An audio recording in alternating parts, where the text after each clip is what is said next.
close to being on time. So I am going to take a minute here just to get myself... I'm just going to get myself sorted out a little bit. One, I need to make sure that the transcodes are still set up.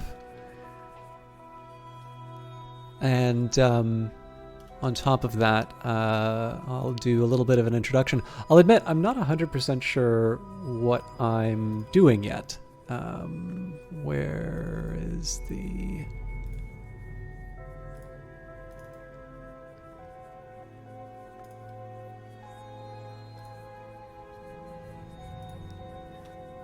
I'm noticing some pretty heavy hits to my frame rate, so we'll get that fixed in a moment. And again, I apologize that every cast kind of needs to start this way now, but there's two really big factors. One, I need to make sure that the stream is actually viewable to everyone. Okay, so transcodes are there. And then once that's sorted out, I want to close out my web browsers. Now, my guess here is that this is specifically caused by... this is going to be tricky.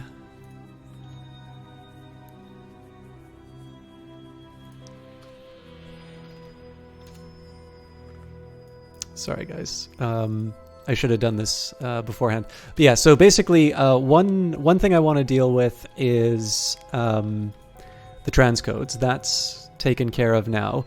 And then I think specifically the Streamlabs OBS, which I'd switched to a while ago, I seem to feel that that is a little bit more susceptible to... I feel that's a little more susceptible to the browser just generally being, I don't know, being a pain, for lack of a better term. It seems to drop the frame rate pretty substantially. So for instance, I just closed those and they're... sorry, also updating Notepad++, which I probably shouldn't have done right now. But yeah, I'll explain what's going on. Sorry, I just, I'm seeing as I've got pop-ups all over the place, I'll deal with all of this now. Okay, hello AngryCat365. So, those are put away. So, I am trying to figure out where to put Cultist in terms of everything. Obviously, we finished a pretty good ending for Exile. And we've actually gotten to several endings in Exile between the Steam stream and the broadcast here. And I was a little curious whether or not people wanted to continue to see live Cultist Simulator streams, or if that would be better to keep as a sort of a YouTube-only event. And it was pretty clear that people wanted to see this continue on Wednesdays, which is fine because Exile hasn't been out that long, and I think there's something to be said for the fact that just because it plays more quickly doesn't mean that I shouldn't put as much time into that as others. Cultist Simulator always gets massive FPS drops on autosaves in your experience. Well, I mean, in this case, we're still just in the menu, but this is definitely not limited to this game. I can tell you for sure that this is something that happens in other games as well. So I do tend to... I might switch back to OBS Studio. The thing is as you guys know, especially from my lack of playlist... By the way, again, there will be playlists coming up. It's been very busy for me lately, and so those will be coming. But I do need to still follow up on the two people who have very graciously sent along some playlist material, and I really got dumped with a lot of extra stuff that I needed to do that I wasn't expecting. But in any case, so I was a little bit on the fence in terms of what to do about Cultist, because of course, I finished the Exile and a few different endings. There's certainly no shortage of stuff that I want to cover, and it would be really nice if I could do the same game for more than one day in a given week. But I also think people were very, very clear that they wanted to see more of this. And so it would seem to me that it's probably not a bad idea to follow that wish and do a little bit more. I was debating on doing the blog post that I did to try and do like a replication of that and show everyone how that got made, but I actually did that on my laptop, which I don't stream from anymore. That's actually the same laptop that I started streaming from way back when. And in the end, I figured if I'm going to do that presentation, I'll do it right. And then, number two, I think, some people, it's a little weird to say I'm going to be playing this game and then start with, an hour or more of non-gameplay material. So I don't mind doing sort of the briefing at the start and whatnot, but telling people that I'm going to play and then not play, it doesn't seem to be the right thing. One last thing about today, I'm feeling generally better. Not 100%, but in general, things seem to be going a bit better for me. But I will mention that it was Canada Day, and I normally try to give myself Canadian holidays. I try and take that day off. Now, I did announce I was going to be playing this today. I even said that on Monday. I really didn't think out the days correctly. So I'm at it, but if I end a little bit early, it's just because there's actually a lot of stuff I wanted to do today, and I wound up sleeping in. So, but yeah, the biggest question that I have to deal with right now is, what do I want to do? There's a big argument for doing more Exile material because there's lots of endings I haven't uncovered yet, but that's also true for the base game. And so I haven't set quite on what kind of an ending what kind of a legacy I'm going to be running with. But as usual, we'll actually take a quick minute here and look at version news. So, Assyrian's Book of Gold, or why I don't usually put patches out on Friday PM. Main game fixed missing art for overexposure. Cool. A crucial missing link made it impossible to get one of the more obscure endings. I fixed that. Now actually fixed.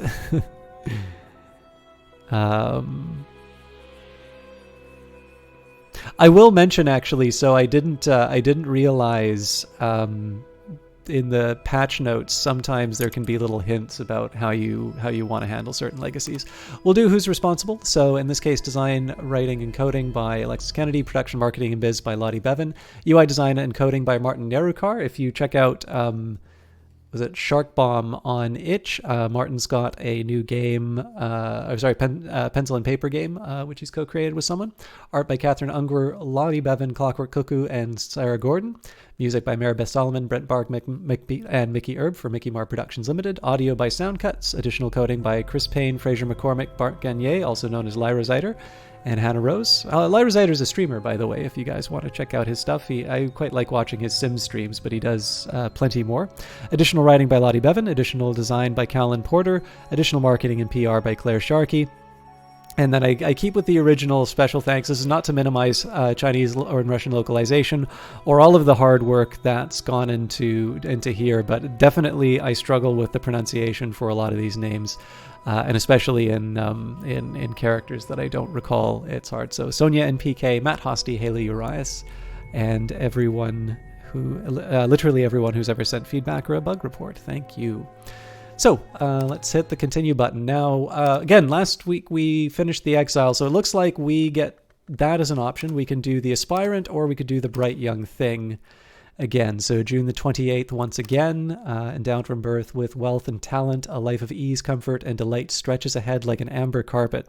And you know what? I think I'm going to do the Bright Young Thing again. So as fun as it is to do the Bright Young Thing, June the 28th has passed. Well, maybe it's close enough.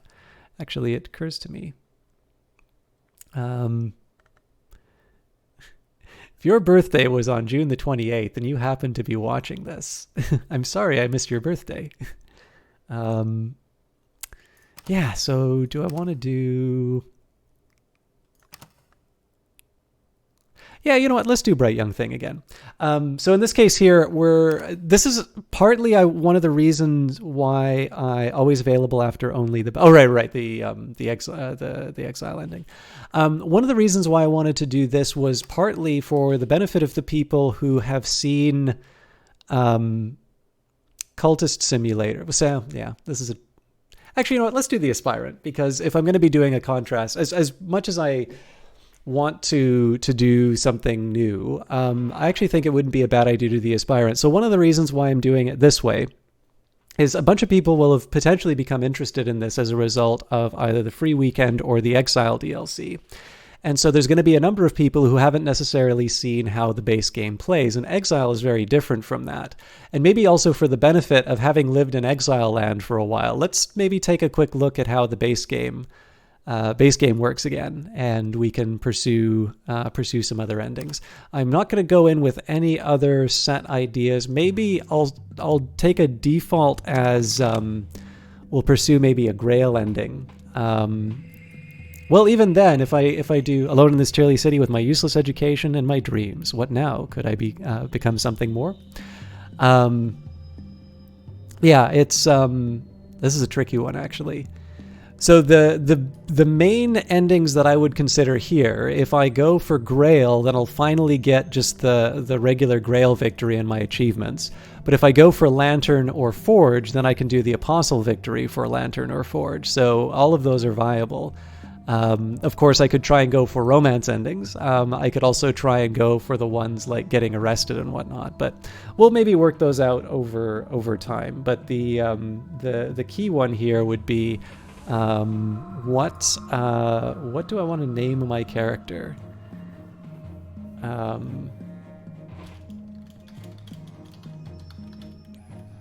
All right. This is the story of Paul Samuelson. So for those of you who have never seen this game before, or have only seen me play it as Exile, you'll wonder where the map went. This is what the game was like in the beginning. In fact, this is what the game looked like with certain modifications.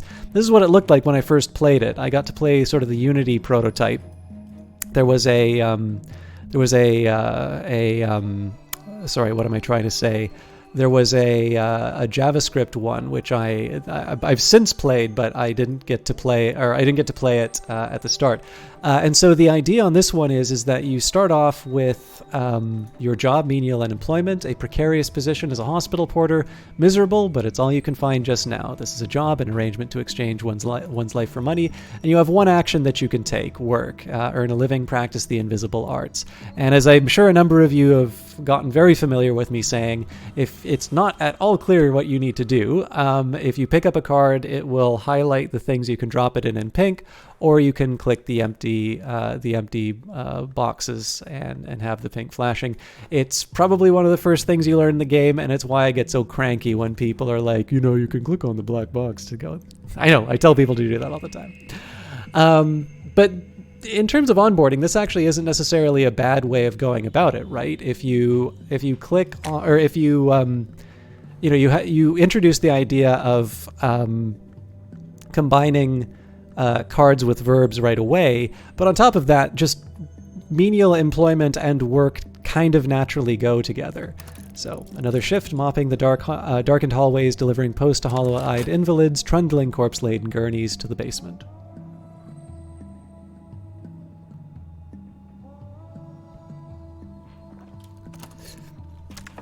Halfway through your shift, the head porter beckons you aside. We don't require your services any longer, he says. Here, your last payment. We've paid you through the end of the month. I've lost my job. At least now I have a little time to rest and my health improves. Raziri Spock, thank you very much for the host. Hope you're doing well.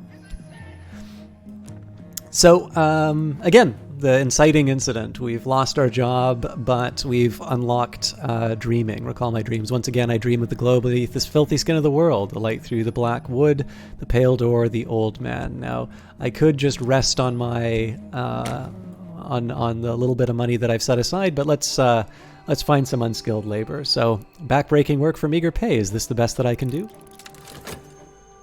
Well, we finished the Exile playthrough, so on this one I just wanted to go back to Aspirant and sort of show how it works. Now, how you doing, Mad King Brutus? Very happy to see you again. In this case, of course, there's no rule saying that I have to do unskilled labor. In fact, using up my health for something else might be, that might be undesirable. There's definitely I think there seems to be a, actually, you know what? Let's try and get fancy again. I think I'll put the verbs on top of each other like on the Exile. So I know there's a bit of a consensus in terms of where what people think you should do with your resources, but I think the big thing about playing a story game like this is you should probably make decisions that go places that you think are interesting. Saddened that you can only be around for 10 minutes before physio. Well, we will give you the best 10 minutes that we can. Brutus, I hope physio goes well for you, though. So once again, I dream of a glow beneath the filthy skin of the world, the light through the black wood, the pale door, the old man.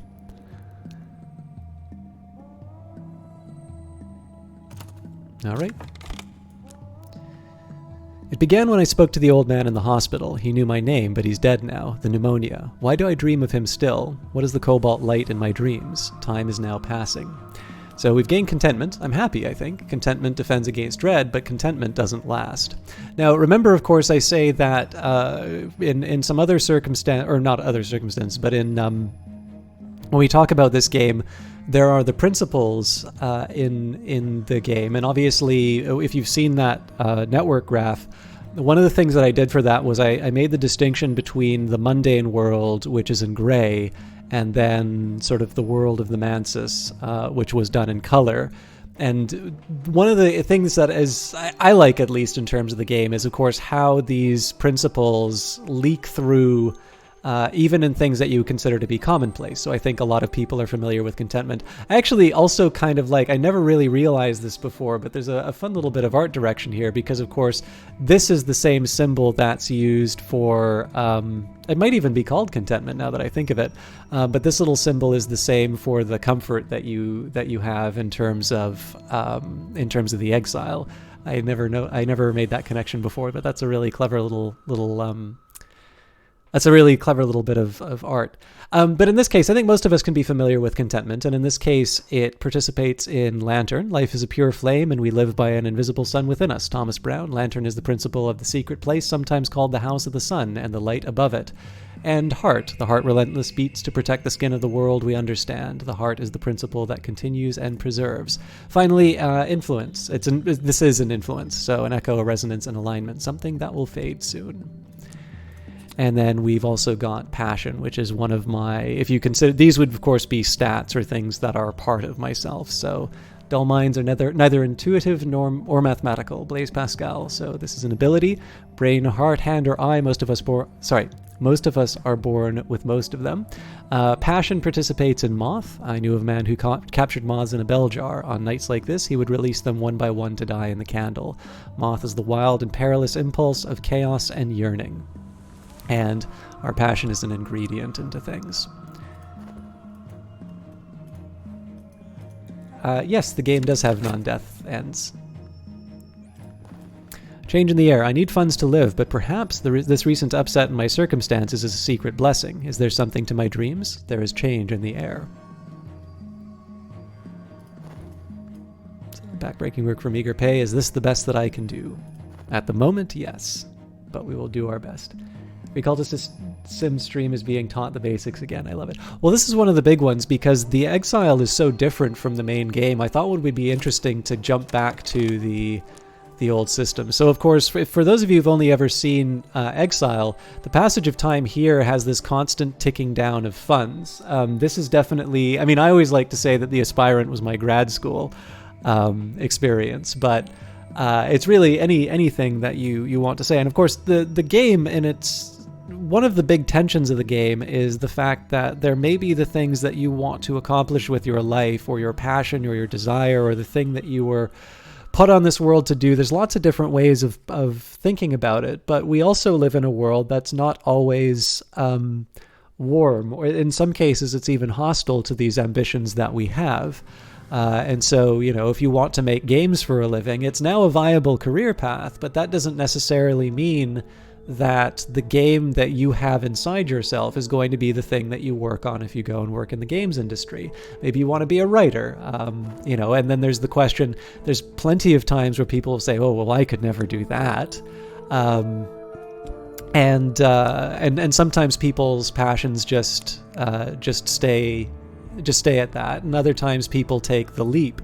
And that's one of the things with the passage of time. I obviously pause a lot in this game, but you have this looming threat of bankruptcy and lots of things that can upset that balance in the form of getting sick and whatnot. This is an experience that I think a lot of people can relate to, how, random or seemingly random events can affect people. And of course, if you consider the people who tend to be associated with the occult, these are not always people who necessarily meet with incredibly pleasant ends. A lot of them do tend to die penniless and alone. Although I suppose in the case of the cult, you always have... you've got lots of friends and associates. So... should have done philosophy in grad school system. I originally wanted to do philosophy when I went into school, but I discovered economics and I just couldn't shake it. So the day is done, but so am I. So am I, but I've earned my pay. So one of the things that's nice, of course, if you stop and smell the roses, you can discover little bonuses. So for instance, I could nap to recover from fatigue. I just need a little time to recover my energies. But of course, here's another way of thinking of that, right? And I think this is something that a lot of people who might consider themselves creative, or maybe even have frustrated creative ambitions, one thing that you might be considering is the fact that, you are working, let's say you're working at a Starbucks, or maybe to make rent, you have to work 2 jobs. I can remember a time where I had to work 3 part-time jobs, and I was definitely spent by the end of it. And so as a result, my time when I got home, I was not necessarily thinking about a screenplay idea, or I wasn't necessarily thinking about an article to write. In some cases, I'd even find myself too tired to be bothered to maybe read a work of fiction, or nonfiction for that matter. I just wanted to rest, and I think a lot of people can probably relate to that as well. Now, obviously, there are tremendous creative talents who seem to be able to get past that, and just really seem to have... I actually really am impressed by the work ethic of creative people, because it tends to be that it is one of those things where you're not always guaranteed to have a... it's not like there's an exam, or there isn't necessarily always someone like looking over your shoulder to ensure peak productivity, and yet they get the work done. And it's maybe an element of work ethic that I wish I had for myself.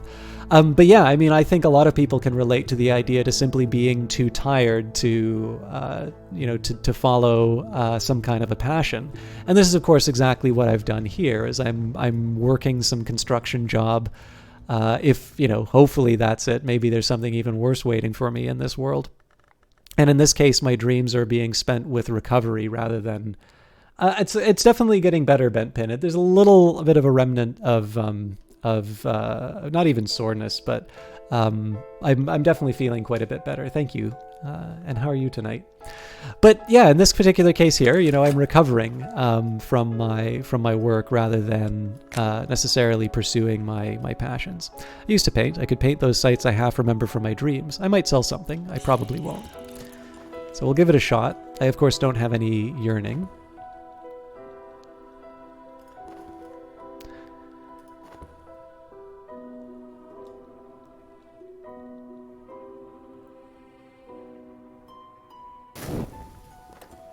A bequest arrives. A letter from a solicitor. The old man at the hospital, the one I dream of, has named me in his will. I'll hear more soon.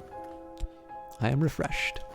Of course, we didn't talk about health. This is my body. There are other bodies, but this one is mine, and my mind needs it like a fungus needs soil. With enough vitality, you'll get more health, and this also participates in heart. The heart relentless beats to protect the skin of the world we understand. The heart is the principle that continues and preserves. Well, Tall Man Alive, I believe I've gotten most, if not all, of the endings that can be accessed through the Aspirant. However, I don't necessarily have the achievements for those. Now, one big difference that I'll mention here, I feel that the Aspirant is a little bit better at giving you the history of the events, particularly on things like expeditions. So I just hope this run goes for 3+ hours when I get home. I will mention Mad King Burritos, it's Canada Day today, so normally I would have taken the day off, but seeing as I announced that I was going to be streaming this today, it felt a little unfair to pull the rug out from under people. And so I will do a stream, but if anything, it might be a slightly shorter one rather than a longer one. So, but there's always the VOD, so... Yeah, there are plenty of achievements that I haven't gotten, and I know there are some that I haven't done on stream. But I've definitely, like, in terms of material that I can get through the Aspire, there might be one or two now that I think of it that I haven't seen. But the Exile would definitely be where I would see the most original material. Thank you. All right, the old man bequeathed me a sum of money and a packet of peculiar papers, poetry, riddles, metaphysical speculations. For the first time in months, there is some fuel for my reason. Study is unlocked. Reason. No live organism can continue for long to exist sanely under the conditions of absolute reality. Shirley Jackson. With erudition, you can study to gain more reason. And we have the bequest. So a package of peculiar papers from my correspondence executor. I must study it using passion or reason. And of course, I only have reason available right now, so examine the bequest employing reason. I'll examine each item with meticulous care.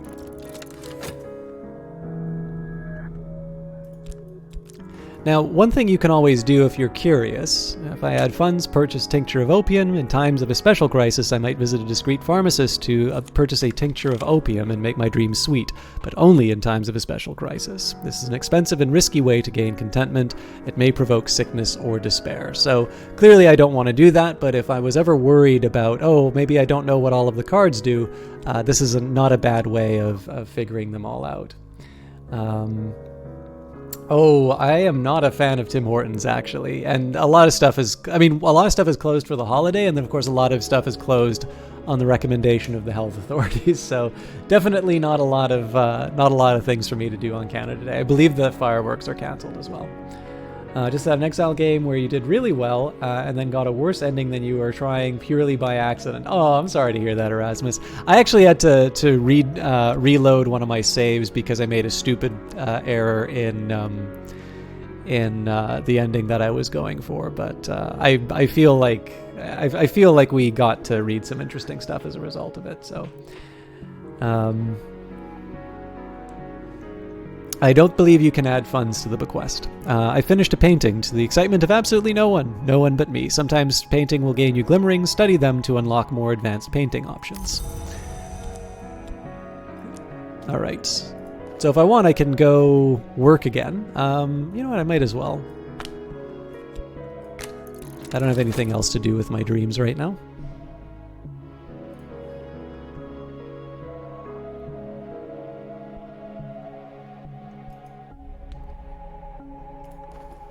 I'll examine each item with meticulous care. My correspondent describes my dreams exactly. They use names that are instantly familiar. The house, the wood, the hours, the glory. They knew of secrets beneath time and the skin of the world. A new curiosity burns in me. There's a note here, directions to a bookshop that does not advertise its wares. So, one of the things that's really big about this game is that it's easy to let little details like this, the house, the wood, the hours, the glory, there's so much new stuff that gets thrown at you that it's easy to let this stuff go by. And of course, you don't get to reread it. It's through multiple playthroughs where you gain it. And so this is kind of the education is the original roguelike, right? The more you practice something, if you want to learn mathematics, you probably have to try a few times to sort of master some of the basic rules, even of something, like algebra. You tend to need to try and make some mistakes before you learn everything. And so it definitely helps to read and reread the material because at this point here, it's just introducing certain ideas. But one thing that you could do, and one thing that's kind of rewarding when you play this game, is if you make notes of things you don't understand, and then you have your own little notebook where you're drawing the connections and whatnot, that can be sort of interesting as well. I don't always write notes while I play games, although I've started doing more of that. But one thing I can definitely encourage in terms of this game is the more that you read and reread, the more it starts to sort of sink in, and the more you start to gain an intuition in terms of how the different things connect with each other. All right, good luck, Mad King Brutus. If I'm not around when you're back, I hope you have a good one, and we'll talk again. All right, so we've got our directions to moorlands, cryptic directions to the obscure address of a certain moorland, a dealer in a rarer sort of book. One thing too, I mean, I'm obviously very nostalgic for Vancouver. I think the other thing about moorlands is that I had this wonderful used bookshop called McLeod's in Vancouver, which I was very, very fond of. And I always kind of think of moorlands as McLeod's because I tended to get a lot of my classics and philosophy from that book. Just, simple little Penguin paperbacks. They're super cheap, but it's really where a lot of the, classical works that I'm, the few that I'm familiar with have largely come from that. And so that was my own little moorlands. And whenever I'd make a bit of money from wherever I was working, if I had a surplus after payday, that would usually be what I'd do. I'd sneak down to the bookstore. I was downtown. I lived, in way too far away from it, but there's a light rail. And, whenever I had a little extra money, I'd pick up a new and strange book and try and make sense of it. So, yeah, exactly, Erasmus. I mean, and sometimes I think what's really interesting about this one is that when you realize from some of the books, like, maybe you found a different way to get to the woods or other locations, once you see retroactively how the game told you how to do that, it makes you more attuned to the parts that you haven't figured out yet. And so that's one of the reasons why, even though I'm very familiar with the game, I take the time to go through the details. One, because of course the Exile has given us another perspective on some of the lore. We're obviously limited to one city until we start going on expeditions, of course. We're limited to the perspective of one city here, but we've got all of the information that we gained from multiple Exile playthroughs, which have informed what's going on. And of course, we can bring that to bear on our overall understanding of the world of the Secret Histories. But on top of that, the game definitely rewards rereading, simply because there's clearly stuff that you can't pick up on a first reading each time. Anyways, new curiosity right, we got this. So the Watchman's Secret has been expressed like this: each hour has its color, but color exists only where there is light.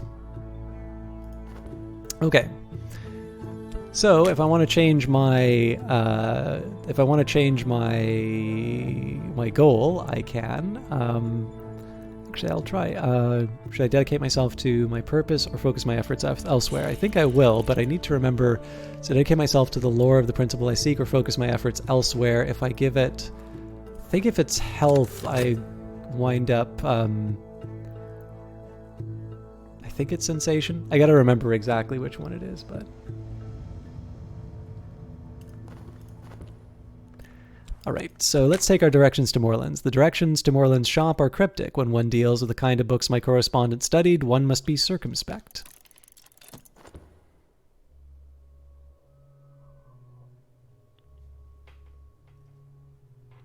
We say do one that I didn't, but how would you know which ones I've done and haven't? Dark days, I must be careful not to let doubts creep in. Dread may provoke full-fledged despair. So this is one of the interesting parts of this game. You can definitely gain, so you can get dread, and in some situations dread can be helpful, which is very weird. If you're new to the game, you will always associate dread with negative things, but it isn't actually the case that it's necessarily negative. But what's particularly interesting about this one is just the idea of the Bleak Thoughts event. So this has the magnet. This means it's going to pick up any card that induces despair. It's going to kind of suck that up automatically. And this is the big thing, is that there can be things that you can manage on any given day, right? But there can be times when you're particularly vulnerable to particular moods. And so that's kind of an interesting tension inside of the game. What's really interesting is the threat that this event can come up causes you to behave in a certain way. But on top of that, it also means that it's the difference between dread being a purely malevolent force as opposed to something that you can channel into a more productive use. And again, I kind of want to make the comparison to the idea.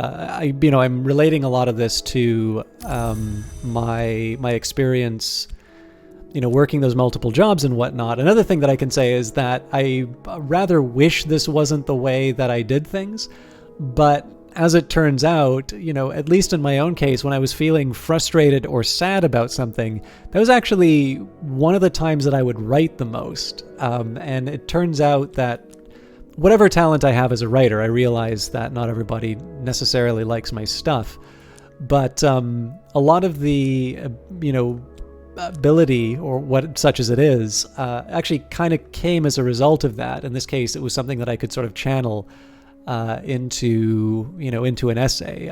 It didn't necessarily get published in anything, but just the process of sort of working out something and working through an idea, or just trying to do something to take my mind off things. This is kind of how I think about Dread inside of the game. I think Dread killed you your first 3 games straight before you figured out any of the mechanics to manage it. Yeah, and I mean, Fascination was usually the killer for me, and I know they introduced some mechanics to lighten it, but again, managing all the... So the first most obvious one is the ticking down of funds. Also, this is maybe less obvious to people, but if you click in the button here, it'll tell you what's coming up next. So we've got a Season of Silence coming up, so you kind of get to know a period in advance what's coming up. But in the case of this game, being able to... The most obvious kind of conflict, or the most obvious point of concern is, of course, the passage of time and the need to make the rent. But there is also sort of... And I guess in the case of the rent, like, that's something where you have a resource that is being taken away. And so in that case, I think that's one that you pay attention to a lot. But the constructive ones, and I use that word very specifically because, of course, you can channel Fascination and Dread into other uses. But also there are ones where you are building up a stack of these things. They are a little bit more subtle. 3 of them, of course, will end your run. And it's something that can kind of creep up on you, because, again, it's not that you have something that you want to keep being taken away, so much as it's something that's being generated often as a side effect of another action that you're taking. So I can never remember. I think this becomes power. Yeah, so I actually wanted it to be health, so we'll wait on that for a bit.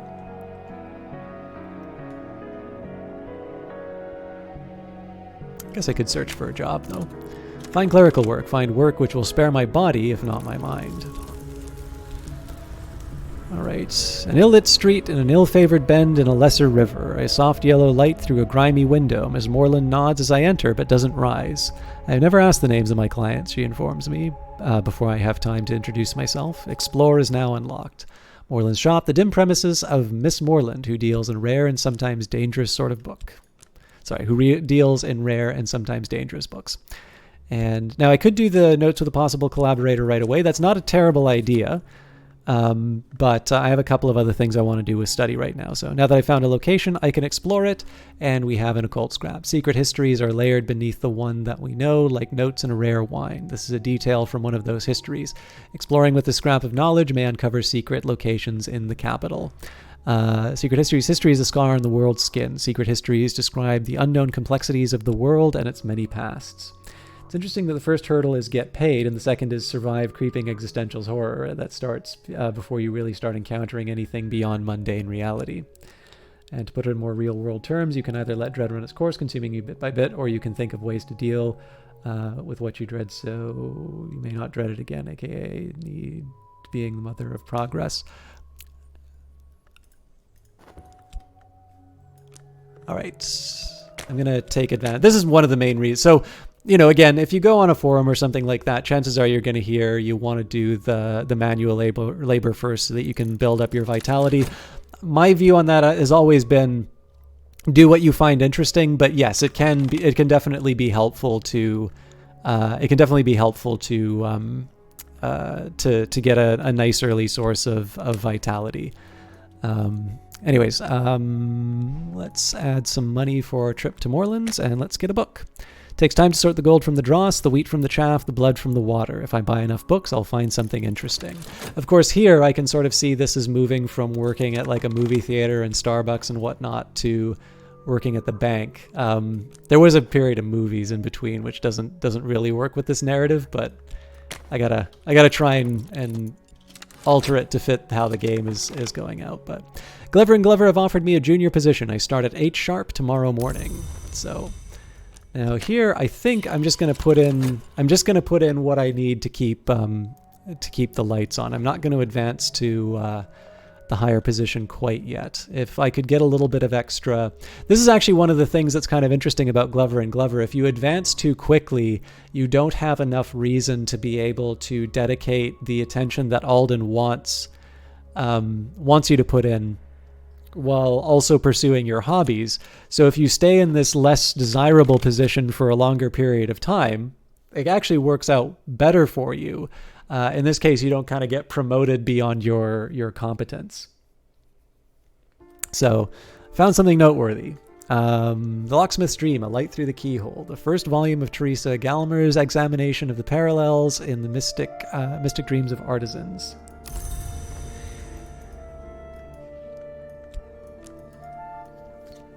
And let's go buy another.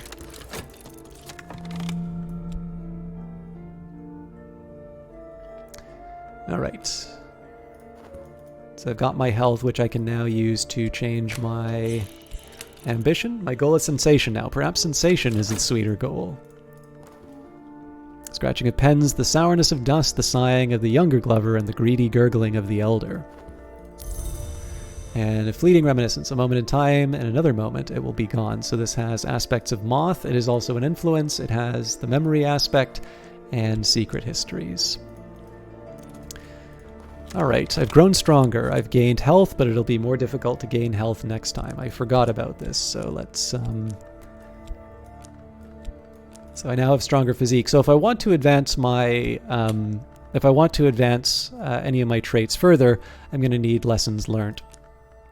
But it's nice to kind of get the foot in the door with some of these...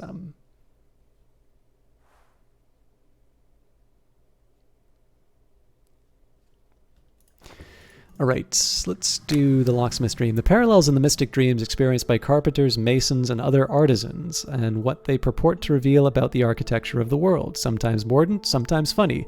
No one has ever explained why Gallmer devoted herself to this chaotic exploration of artisans' dreams. So I could put in the extra effort, but I'm not going to yet. All right, The War of the Roads, 1450 to 1580, censored edition. Willis Ford describes the War of the Roads, an event in a history other than our own, in detail, but numerous pages have been removed. The name of the publisher is blacked out, and an ominous slip stapled to the cover explains that Willis Ford has been excised. All right, so again, just because I can, I'm going to continue exploring at Moorlands, just so I can pick up some more books. The clerks file out in silence. I'm free for now, and will jump straight back into work. Now, unfortunately, it looks like I'm letting my glimmering pass by, which is a bit of a shame. I might have been able to do another painting, but I kind of let that lapse. So unless I do something that will generate, potentially generate another glimmering, I think we're stuck. Oh yeah, well, I'm definitely stuck because the study is going to take up too much time. But that's fine. We'll have other ways of supporting my passions. And we've got a trembling in the air. The sun flickers like a shadow. Dreams ripple behind the surface of mirrors. I must be careful not to drift from the waking world. Fascination may provoke visions. So this is the fascination version. This is the fascination version of the dread. So my goal is sensation now. I have refocused my intentions. There are experiences tucked like veins beneath the world's skin. I will know the deepest of them, though the experience might devour me. And now I have changed my ambition, so I could achieve experiences of an intensity few could imagine. This card will allow you to win a sensation victory if you upgrade it far enough. Dreaming about it might advance or change it. So this has the aspect desired, my ultimate aim, there will be a price, and aspect the marks of delight. I may seek immortality and delight in the hour called the Red Grail. Her touch brings particular appetites and marks. Okay, so let's follow the moonlit road. I know this dream. A road crests a hilltop and the air is silver bright. Now, there's a few things that we can do here. We could put lore, but we could also put a passageway in it. But for now, let's put the Watchman's Secret in. How did I know to do that? Well, because I played the game before. But there's all sorts of experimentation that you can do. And in this case, I could sleep in a room without colors, bleach the sheets, whitewash the walls, dye my hair, and paint my skin.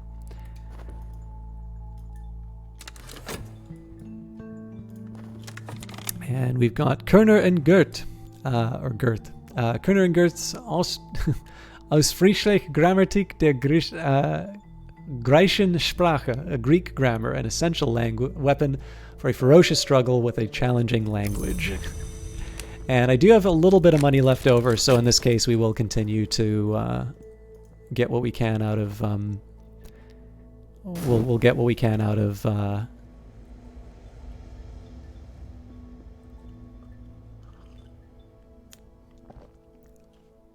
out of Moorlands until we get a little bit shorter on money. All right. Time and time again we hear of the wood which rises from the world's foundation. All trees reach for light. What does the wood reach for? Is there a difference between light and light? I think the key, lower and uppercase for those who aren't looking at the text right now, or lowercase l, uppercase L for light and light. I think the key to dreams of the wood may be one of these, the one that isn't exactly real. And of course, we've gained another Watchman's Secret. It's been expressed like this. Each hour has its color, but color exists only where there is light. And of course, this is anticipating what we found inside the locksmith's dream. One way of reading this, time and time again, we hear of the wood, which rises from the world's foundation. All trees reach for light. What does the wood reach for? Is there a difference between light and light? I think the key to the dreams of the wood might be one of these, the one that isn't exactly real. You may also maybe make an argument in terms of going through it. I'm not 100% sure how to think about that. But definitely we know that if we use lantern lore, we'll be able to find our first path to the Mansis. The world is awash with printed words. Even the newspapers contain knowledge sometimes. So, of course, I'm taking advantage of the erudition that I gained from studying Gallagher's work. Clerks file out in silence. I am free for now, and again, we'll continue to plug away at work. And we've got the Victory of Crowns, erratic accounts by one Arun of the hunting and consumption of supposed immortals by shadowy cults of assassins, published in the late 19th century. So one thing that you may notice here, in contrast to how we were playing Exile, is right now, like, I've got notes of a possible collaborator, and there's been absolutely no reason for me to follow through on this right now. And in fact, for a lot of my things, I've just been taking my time, I've been amassing possessions, and as long as I make enough to be able to keep the roof over my head, I'm not really all that worried about what might be coming up. Mirrors are calm, the sun is steady, the glory recedes. I am sane, if that means anything. No fascination drives your visions. It's over for now. And this is one of the big things that Exile fixed. In this case, if I were to be playing Exile this way, I almost certainly would have somebody chasing after me, taking away my possessions, and just generally I would be given a reason to keep moving forward, either complete the expedition that I'm on or move between cities. And so it's a change in terms of the overall tone of a given legacy. It's not even necessarily to say whether or not one is better than the other, because very clearly there are people inside of this chat who have said that they actually didn't care that much for the changes that Exile brought in.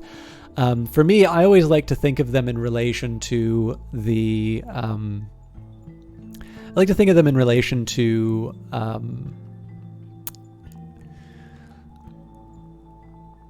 I don't know, the experience that I'm familiar with is maybe the better way to put it. So I don't necessarily think, Exile is better or Aspirant is better. It's more Exile addresses some of the issues that come up when I play an Aspirant playthrough, and it is interesting because of that, but it is a question of which legacy do I feel in the mood for as opposed to preferring one over the other. Of course, my tastes may, I suspect probably I have my own priorities here. I definitely feel that in the case of, especially in the case of this game, like I really like the Priest, and apparently the Priest is like the least popular DLC. So,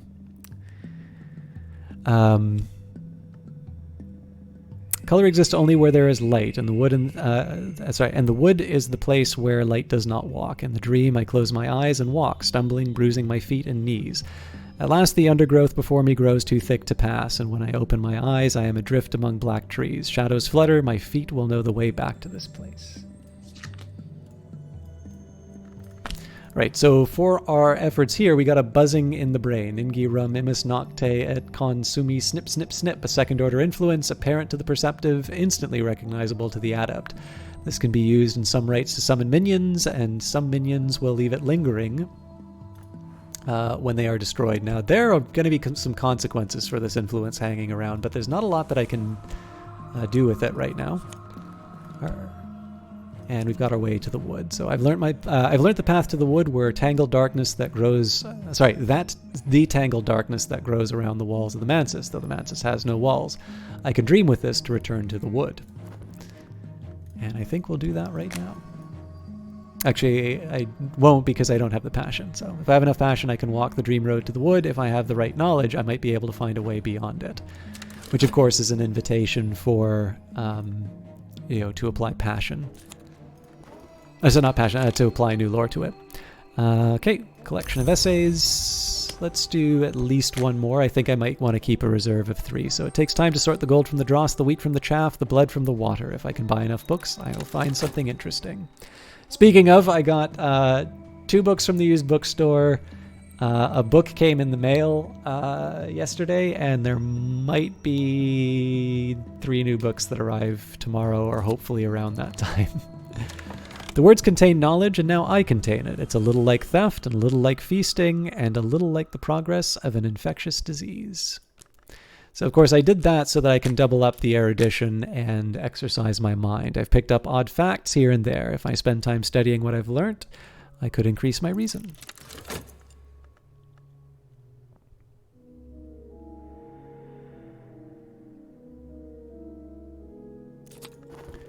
Right, the clerks file out in silence. I am free for now. So I think what I'm going to do here, I am going to do one more run on the junior work at Glover & Glover. This does mean it's going to be a minute that passes by while I only have 30 seconds on the passion and buzzing in the brain, but I think that should still be enough time to do what I wanted. So I found something noteworthy. This is a collection of poetry, so I'm definitely interested in following these books.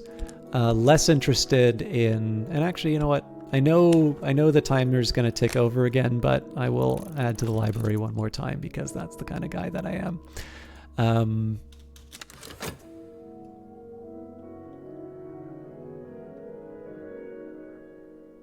I think I am going to leave the dream slot open for now.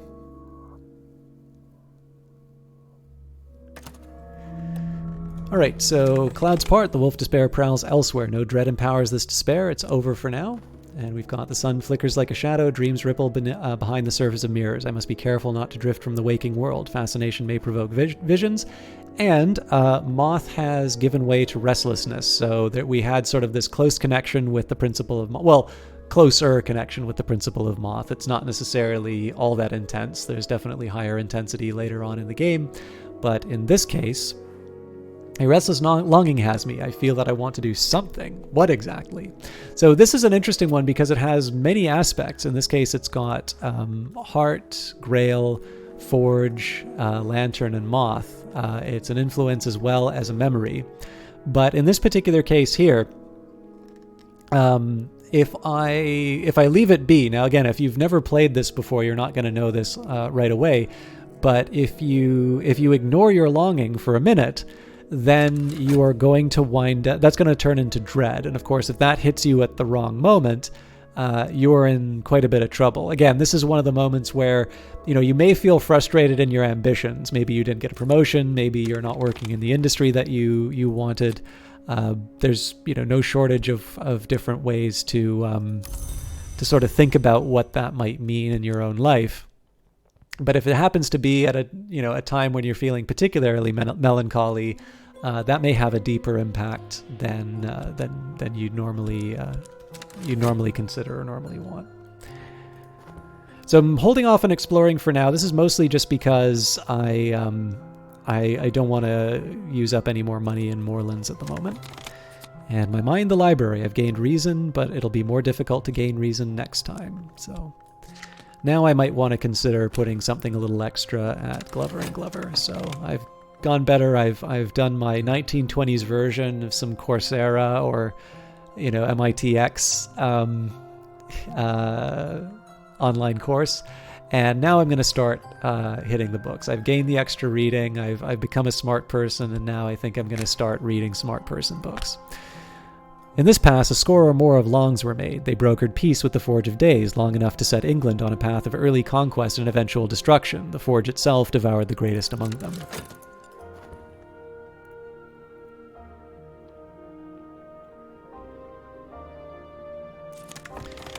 All right, Mr. Alden, the supervisor of records, has called me into his office to recognize my diligence. I watch the mole on his neck as he talks and talks and talks. But at the end of it, I have a promotion.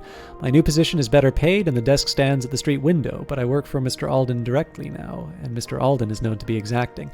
Actually, it occurred to me that I probably did this just a little too early. So what I will do here, I'm still going to risk it, but I'm going to take my passion for painting. Yep, I need a minute for that, and so this is going to decay. I get my promotion, and I show up late to work the first first time.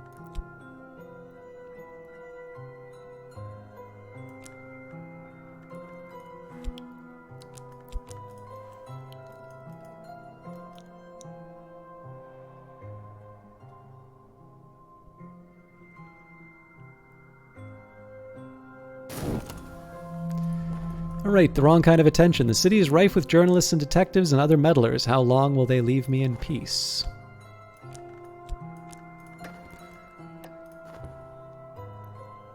So right now I've just been visiting Moorlands, so there's not too much of a...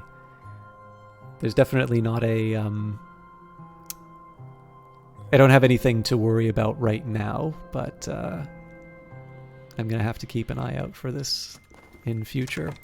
The royalty of England, according to Willisford, became sovereigns of the leashed flame, destroying or transforming their enemies, conquering Europe, establishing grand cathedrals to St. Spark. The alliance with the Forge begins to take its toll. The last few chapters are missing entirely. So we've gained a furtive truth for that. That's a more advanced version of the occult scrap. So, of course, the occult scraps, secret histories are layered beneath the one that we know, like notes in a rare wine.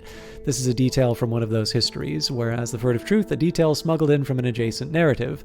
Don't speak where this may be overheard. Exploring with this scrap of knowledge may uncover secret locations in the Shires. Now, we haven't actually looked for any of these secret locations yet, but it's an example in terms of how we can use these histories. Now, as far as studying is concerned, let's do the Victory of the Crowns. Erratic accounts by one Arun of the hunting and consumption of supposed immortals by shadowy cults of assassins, published in the late 19th century. The assassins are, according to Arun, the agents of a power called the Coronal, the soldier of the secret masters. The accounts go all the way back to Roman times. And of course, these will give me languages, which will be nice, but I don't have anything that requires those languages right now. So position records under Mr. Alden. I earn a little more. I stay a little later. Mr. Alden always watches closely. If you don't attend this job regularly, you might suffer a demotion. A difficulty at work. Demotion to a junior position. My absence from the office has been noted. I've been demoted. I'll need to argue persuasively to keep my job.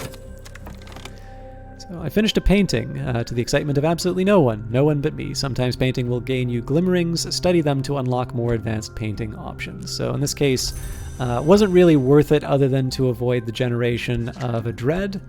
And unfortunately, I don't have any passion to persuade in terms of work. And so I'm going to be remembering why I like a desk job. I'm just going to be picking up heavy things and putting them down again. Curious view. My name just now is clear. Any guardians remain in the shadows.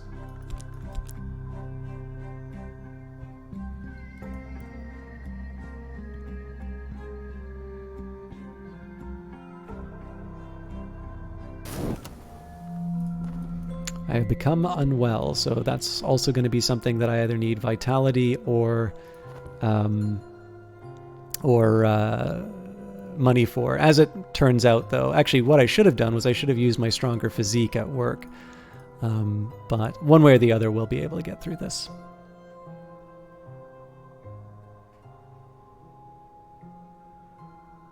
So in 9 seconds, I'll be able to argue for my position back. Arun's scholarship is dubious, but she writes pithily. Incidents of sudden and violent death are interspersed with aphorisms. Ours don't dream, long try not to. And we've gained the knife's secret, so when our ancestors forged swords, taught the arts of martial movement, spoke curses on the eve of battle, all these things shared certain patterns. Use this in a rite with a corpse and winter power, and the corpse will rise. So this aspect requires practical experimentation. Pain is only what happens now. Knowledge is what we will remember. I probably should have pointed out that that is also true for the Watchman's Secret. This is when you want to upgrade your lore, which we're not quite ready to do yet. But this is an example of edgelore. All conquest occurs at the edge. One who dwells there is blind and cannot be wounded. Another is strong and grows stronger. Edge is the principle of battle and of struggle. So the question, of course, now is whether or not I want to consider using the study verb at the moment. I think, given the fact I'm going to be using passion to try and get my job back, let's get a handle on our Greek. Of course, I have a little Greek already, but I'll need more than a little.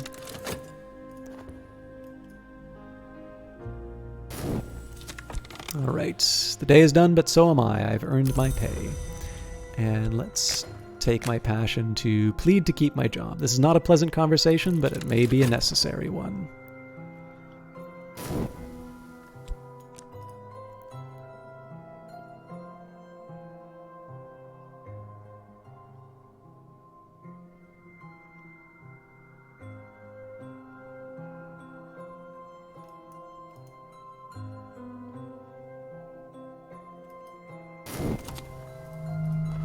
Exotic cravings. What hungers drive us? So in this case, I don't have an obsession yet, so that's not gonna cause me quite the kind of problem it can later. Oh, I should have read the text for that. Sorry. And in this case, I'll rededicate myself to work at Glover and Glover. We'll apply the reason. I'm also going to take my affliction, and I will put vitality in here. So all I need now is time. Normally I would have put, oh, hang on, the Grail's Whispers, hungers roam my body, hungers for the pleasures that the invisible arts might bring. Sorry, I completely forgot that that's going to get picked up. So the red cup, the cup of drowning and devouring, waits on my dreams. If I learn the Grail lore and I can dream of this temptation, I can advance my purpose. The need gnaws at me.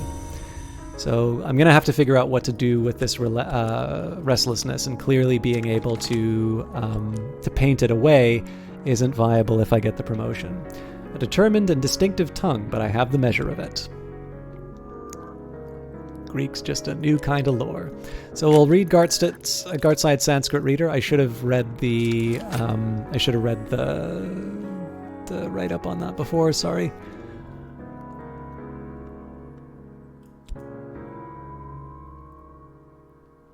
As you can see, money's a bit tight, so I'm going to hold off on doing anything too special.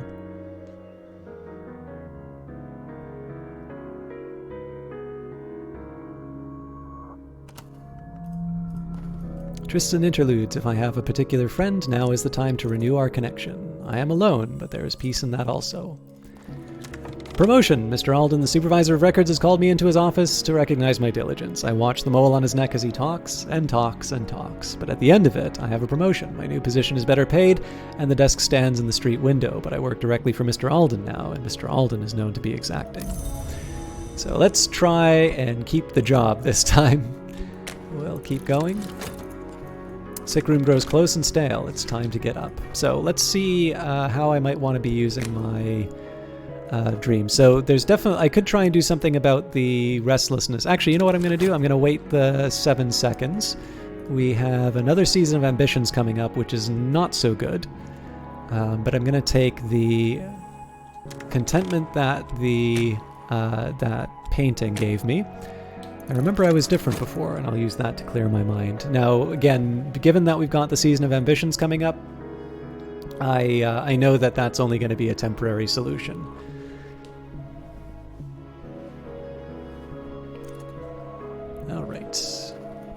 So many words, such little time. I will keep my reference works close to hand. So I don't actually have any real studying that I can do right now. So here I'm just going to use my passion to gain a little a glimmering. Now, of course, this keeps me from using my passion through the way, or to get to the wood, which is not normally the choice I would want to be making here. But in this case, it's kind of nice if I can get all of the little plates spinning.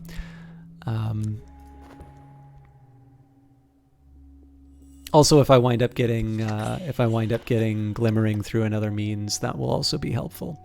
I do not believe that you've properly understood the importance of our work here. This task will require your full attention. Add reason to satisfy Mr. Alden.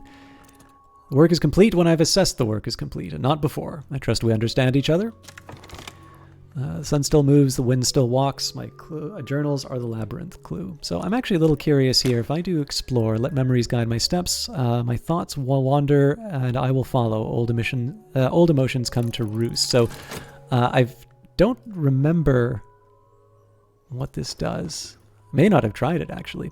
The red cup, the cup of drowning and devouring, waits in my dreams. If I learn the Grail lore, I can dream of this temptation, and I can advance my purpose. The need gnaws at me. So again, I'm not going to explicitly point it out, but the game has actually told you what you need for advancement. This is one of the reasons why I do very frequently hear the... I wonder if this is intentional, by the way. I feel like the text on this is a lot smaller than it used to be. I do still frequently hear how it's undesirable that this game doesn't have a tutorial, and yet I feel like it actually, especially on the starting stuff, it really does kind of spell it out for you, but it requires you to read. And of course, this is the trick. If you're not going to read the text, then you're just going to wind up in trouble later on in the game. And so, oddly enough, the absence of a tutorial is like so we all have a very clear idea of what we mean when we say, I want a tutorial for this game. I'm going to sit down, I'm going to have a special section which is dedicated to talking about how the game works. And I can opt into that section when I want to learn something. Whereas this one is more, if you play the game as intended, you will get the information that you require. And I think this is the challenge. We're definitely very used to things being made explicit for us, and everything about this game takes place between the lines. And this is the challenge, right? If you do a tutorial which says what you need to do is, look quite literally, you need to be spoon-fed this information, then ultimately you're not going to get the benefit that comes from a game like this. And it's hard because in the end you want to have something accessible. Accessibility is not just a statement of difficulty. It's not even necessarily a statement of disabilities or that. There can be a broader kind of conversation in terms of how approachable so maybe here's a good example. Command Modern Operations, I don't actually know, in terms of things like color blindness or in terms of alternative control schemes and whatnot, I don't know how well it ranks, but I would definitely say that Command Modern Operations is not a very accessible game in the sense that it asks a lot of prior knowledge of military operations. It's a very rewarding game for that, but there's definitely an expectation going in. I sometimes feel like that game could maybe be a little more clear in terms of what you bring to the table and what it will give you.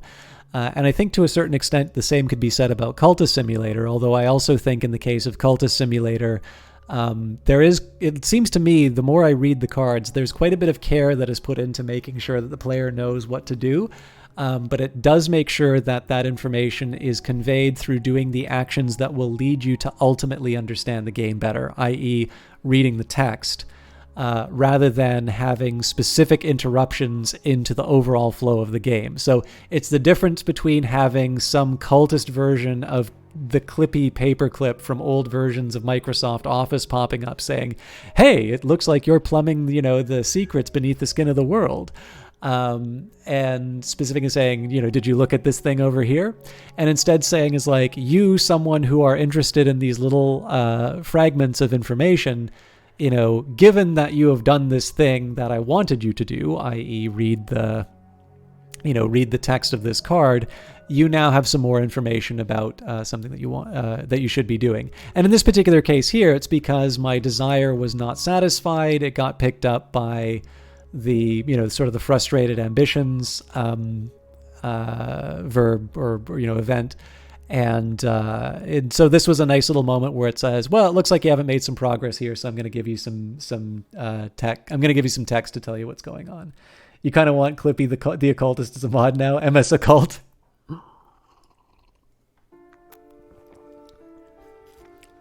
Support at weatherfactory.biz.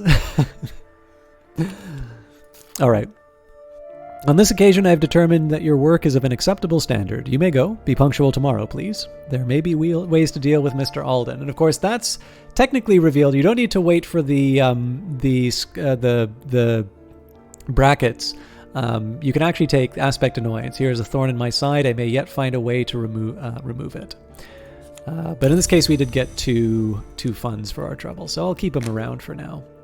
I'm better paid than I was, but Mr. Alden has taken an interest in me. Mr. Alden is very particular, and Mr. Alden likes things done just so. And Mr. Alden has never believed that I'm qualified for this position. All right, I've passed the time. I have been inclined to tears and afterwards inclined to laughter. Meanwhile, the world continues. So I think in this case here, I'm going to fire up another glimmering for the heck of it.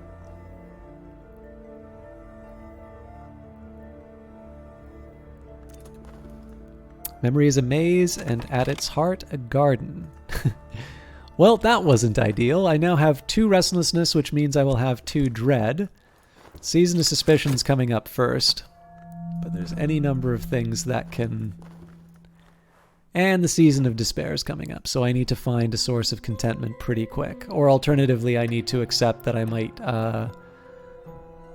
have difficulty at work.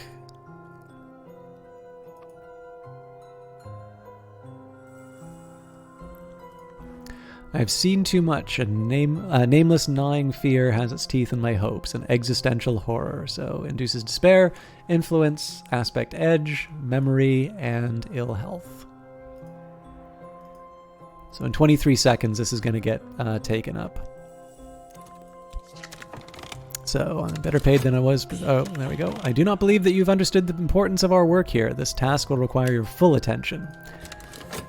So one risk I could take, of course, would be to dream. Uh-oh, old and happy far off things. Moth finds light in the dark, and so do I. So that is definitely going to produce a 3rd dread, and so now I'm in danger of losing this run. The tigers of wrath are wiser than the horses of instruction. If I spend time studying what I've learnt, I could increase my passion and gain a skill, which is exactly what we're going to do right now.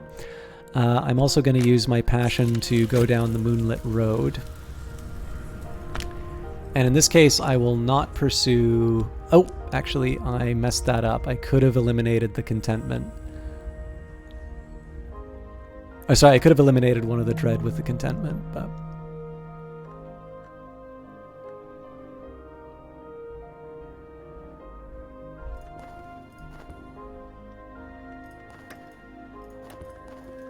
Mr. Alden is retiring. I shall be leaving Glover and Glover tomorrow. When you've finished your work for the day, come and see me. All right, then.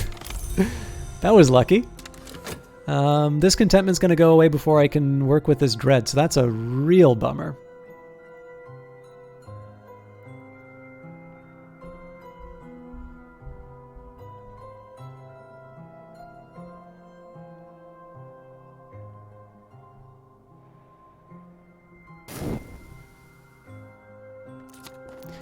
All right, you have shown some improvement under my direction. I have recommended you as my replacement. Remember what I have taught you, and you might one day be a credit to this department. You may go. Oh, one more thing. I'd almost forgotten. Be especially punctual tomorrow, please. All right. So there's no way that I'm going to be able to do the... There's no way I'm going to be able to do the painting and the job. All right. I'm going to risk it.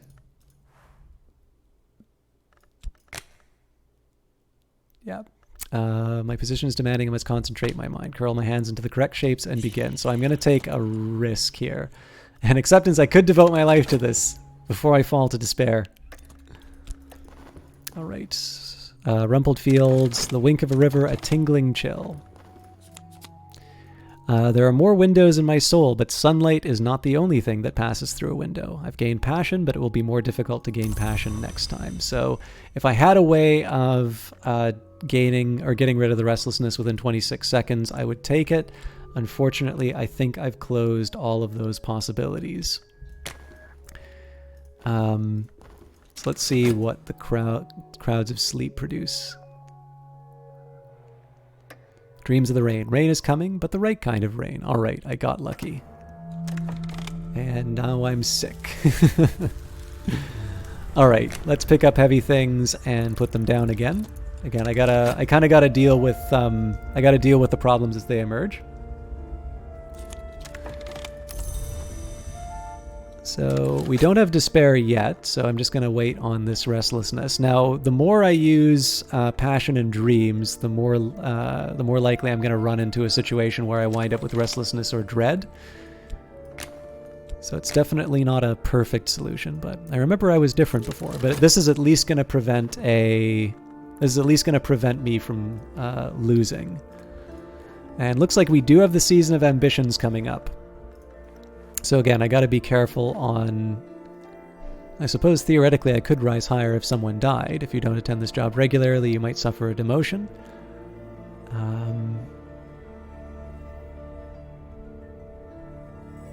We'll see how long it takes me to get back to work.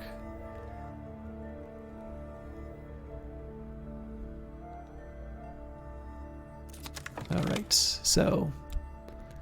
I'm always the last to leave, even after the Elder Glover. So it looks like we're definitely on a firm 60-second timer on this. Now that's going to be a problem because of the Season of Ambitions. So there's really no way around this in terms of getting the painting done and whatnot.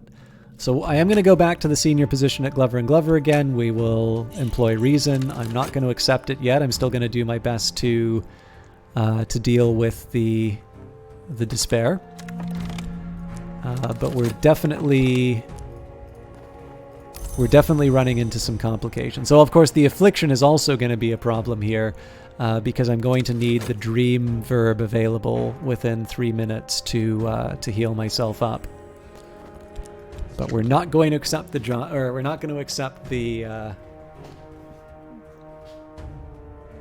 role. Okay, fleeting reminiscence. So in this case here, I am going to pursue the painting to get rid of the restlessness. That is going to mean that I have trouble at Glover & Glover, but that's, I kind of need to accept the... Oh yeah, let's go... I think I'm going to get rid of the affliction for a start. Season of Vision's coming up too, so I can no longer count on fascination being something that I can neutralize the despair with.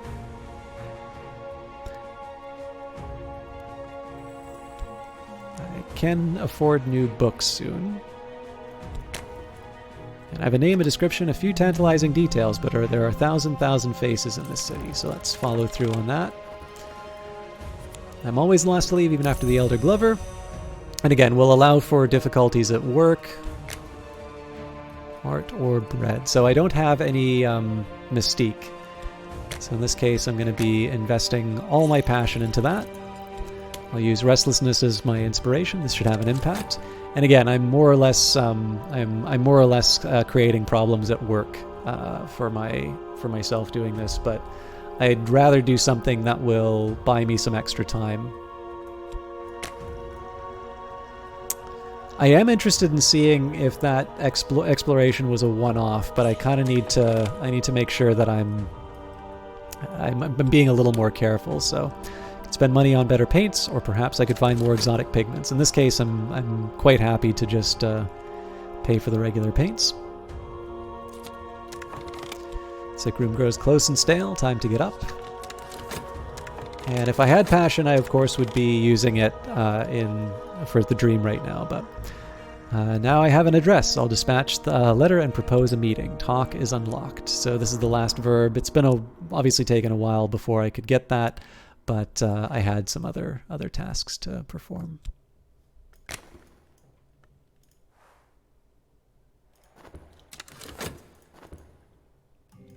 I suppose if I wanted, I could do Moorlands, but I'm going to keep it. I await an answer to a letter. All right. I see the mistakes, but I can also see the end. I'm actually kind of curious as to whether or not the timer works correctly. Or, sorry, not correctly. The timer works out on this one, because there is a slight difference. Exceptional work. Oh, you know what? Cool. I didn't even think that I might be able to get that done in time. So the timer is slightly different. I didn't even think of that possibility, but the timer is slightly different when I'm using my skill, my vivid imagination. So, and we got some money for it, which is nice. So let's screech into work, curl my hands into the correct shapes, and begin. So we've got the contentment, which is going to get picked up. That's going to take some of the pressure off the despair, and so I'm going to risk the fleeting reminiscence. There's the possibility that that generates dread, but I want to see whether or not that was just a one-off, or if that will have other uses. Okay, no passion to be working with right now, so I don't really want to go down that path for the time being. There is a little bit of a temptation to try and get the extra glimmering, but maybe not. It's not that strong. The reply to your letter is courteous if cautious. They are intrigued by how you found their name, intrigued enough to meet you. So Craig Slee, the astronomer and avant-garde poet, has developed an interest in the esoteric as his health wanes. You may be able to recruit this acquaintance as a follower. Now, we're not quite ready to found our cult yet. I've been neglecting my trips to Moorlands. Those will resume shortly. For the time being, I mean, there's a side of me that kind of wants to pick up heavy things and put them down again. Yeah, let's go for it. And another season of ambitions coming up, so I may want to consider doing another painting. All right, there's fascination, memory is a maze, and its heart a garden. So if I want to get rid of the fleeting reminiscence, I would dream with the fascination. That may not be a bad idea right now. Wait a minute. So I guess that was after my exploring. Yeah. All right. Well, you know what? Let's just neutralize. The threats to me right now. So, the doors of vision swing wide. A little darkness will mellow my light. Even dread has its uses.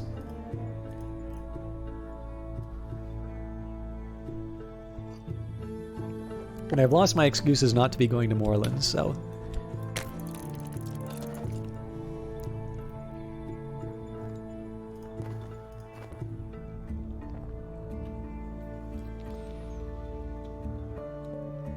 So one of the biggest reasons why I would want to be doing painting right now would be in order to potentially get that extra contentment. Oh, actually, it looks like despair abates. Memory is a better time to keep the wolf at the door. No, we still have one more that I need to worry about. All right, so the counter on Glover and Glover has already started, so I definitely need to go back. I need to go back for at least this run. We've got the 6 letters on necessity, warnings and confessions about the cost of the invisible arts, addressed to a student and 7th century magus and reputed immortal, Julian Cosley. So we'll head straight back to Moorlands just to get another book.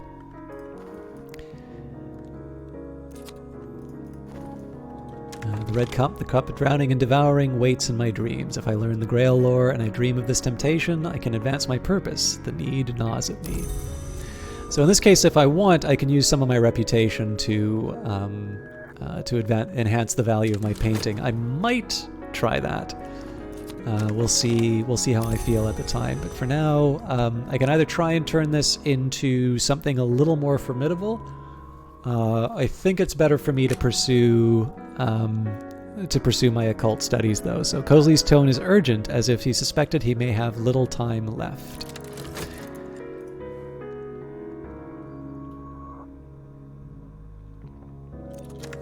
All right, the air's curdled now. I am home again in this lump in flesh. Better, perhaps. So we know we're going to be getting a contentment from the Season of Ardors. I'm still going to paint with the relentlessness, assuming that the timing still works. Nope, we've got 49 seconds at Glover and Glover, so that that restlessness is going to turn into dread no matter what. In fact, it's probably going to turn into dread before I get the contentment to neutralize this despair, so that's a little bit of unfortunate timing. But in the meantime, I am finally going to enter the wood. Now I pass between the scar-barked trees. The moon passes behind branches, though her fingers remain in my hair. I am stumbling over roots now. It is tempting to drop to all fours to avoid the low branches. Pale wings move deep in the night. And we've got The Burning of the Unburnt God, compiled by Hosti Tesmain from the oral traditions of rural Persia. Oh, I believe this is a different... I think that name changed. Takes time to sort the gold from the dross, the wheat from the chaff, the blood from the water. If I buy enough books, I'll find something interesting. So the idea of advancing my vitality is kind of gone by the wayside, simply because I'm back on studying. All right. Well, at least there's the contentment. I'm not sure what happened. I'm pretty sure the dread doesn't activate because despair is gone now. And we've got another collection of essays.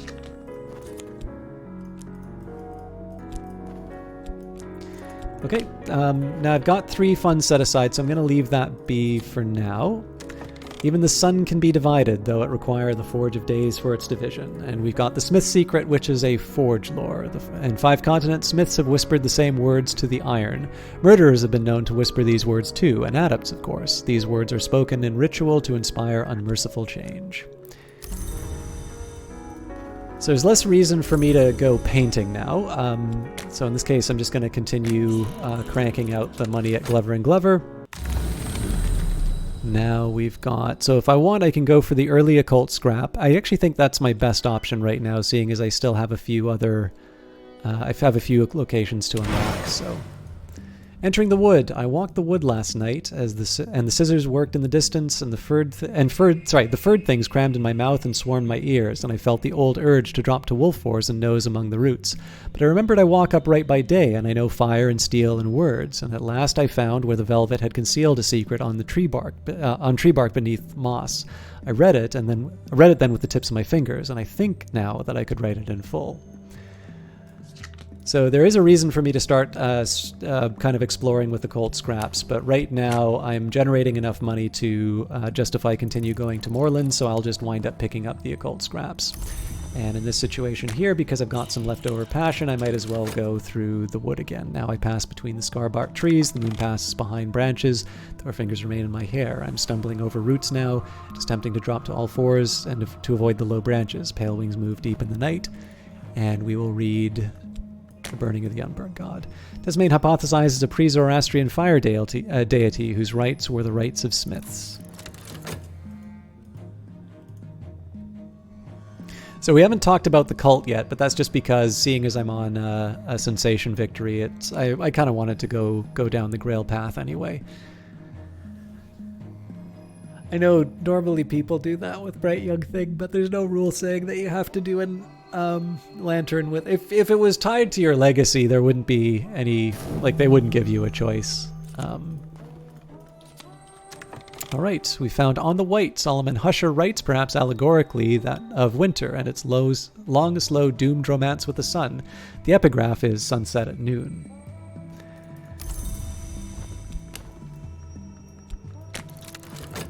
Again, there's no rule saying it has to be 3. I just think it's a nice little safety amount. I think reading On the White might also give me a dread, so I might want to keep an eye on that. But for the time being, sorry, I should keep the erudition in mind.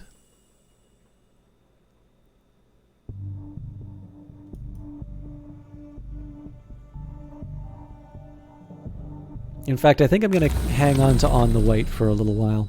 So buzzing in the brain, now that'll generate restlessness, which of course will become dread, which I'm looking to avoid right now. I don't really have a major need for it. There's a potential situation where I could upgrade that influence with the fleeting reminiscence, but in this case here, there's still things that I can benefit from behind the well in the Temple of the Wheel. So in this case here, I'll look for both of these.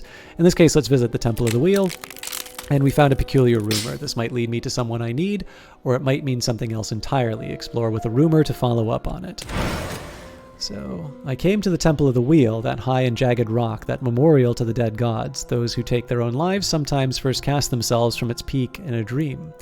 I found another sleeping soul scratching the sign of the eye into the lichen at its peak. I do not recall what passed between us, but I will recognize their face in the waking world. So, of course, we've found another initiate in the world of Dream, and we can use that information to find them in the real world. Now, it may not be the smartest thing for me to actually follow through on this right away, but I do want to try and be a little more. I want to try and keep a brisk pace in terms of progress. So, we've got the Viennese Conundra. Nico van Driel describes odd events in Vienna: the disappearance of children, epidemics of parasite activity, animal mutations, nightmares of worms, the activities of a charitable organization, the New Legions, that funds the burial of the poor. She proposes peculiar connections between these activities.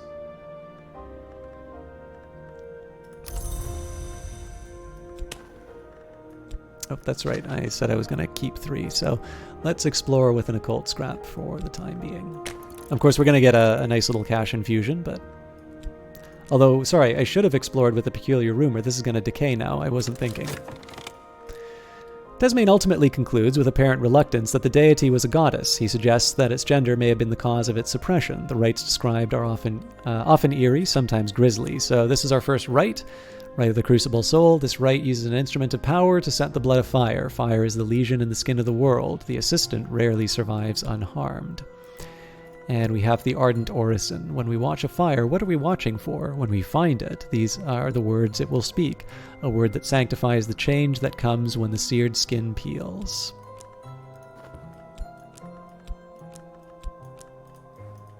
Right, so I don't have any passion to put into my path through the wood right now, although I am curious where my second passion went. Oh, there it is. I do have passion then. So we'll follow through on that. We'll read the Viennese Conundra, unless, yeah. I just wanted to make sure I wasn't incorrectly remembering what to do with rumors. So, when the individual K attends the meetings, black dogs are sacrificed and quartered. When the individual M is in attendance, black mares are found with their throats slashed.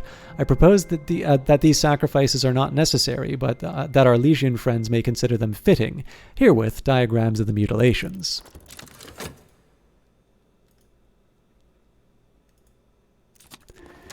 Alright. And again, nice 3 funds to carry the day. And at this point, in the absence of any kind of restlessness or whatever to paint, it seems to me we just keep doing what we can to earn money at Glover & Glover. And of course, you can sort of see now this is where the challenge comes compared to Exile. Right now, we're very much concerned with with acquiring material wealth, and it's hard to say this isn't worthwhile, right? Like, we're gaining more occult knowledge, and we're working towards a goal. I did say that I wanted to found a Grail cult in this case, the one with the highest betweenness centrality, for those of you who read the blog post. But, the other way that you can think about this would be, it's a little bit like, I'll take data science as an example just because I've been reading a lot of texts on that recently. And I think it's fair to say that, like, let's say you want to find a job in it.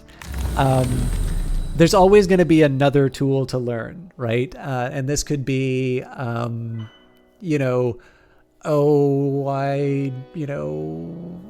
feel comfortable with regression, but I haven't really had to use any, I haven't needed to use any, deep learning methods or something like that. Well, first of all, there's there's quite a distance from going from, simple regressions. Well, simple regression probably isn't the right term, but there's obviously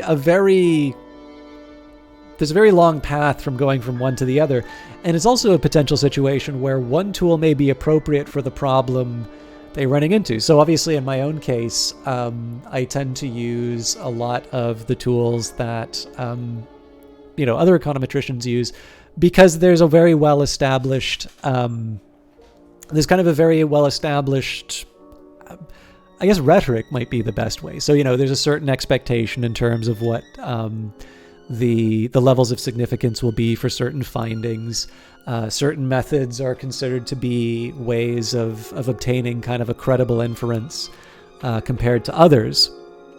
And it doesn't necessarily mean that you do it right or wrong. I mean, you could potentially spend your whole life learning new methods and never actually apply them to a real project.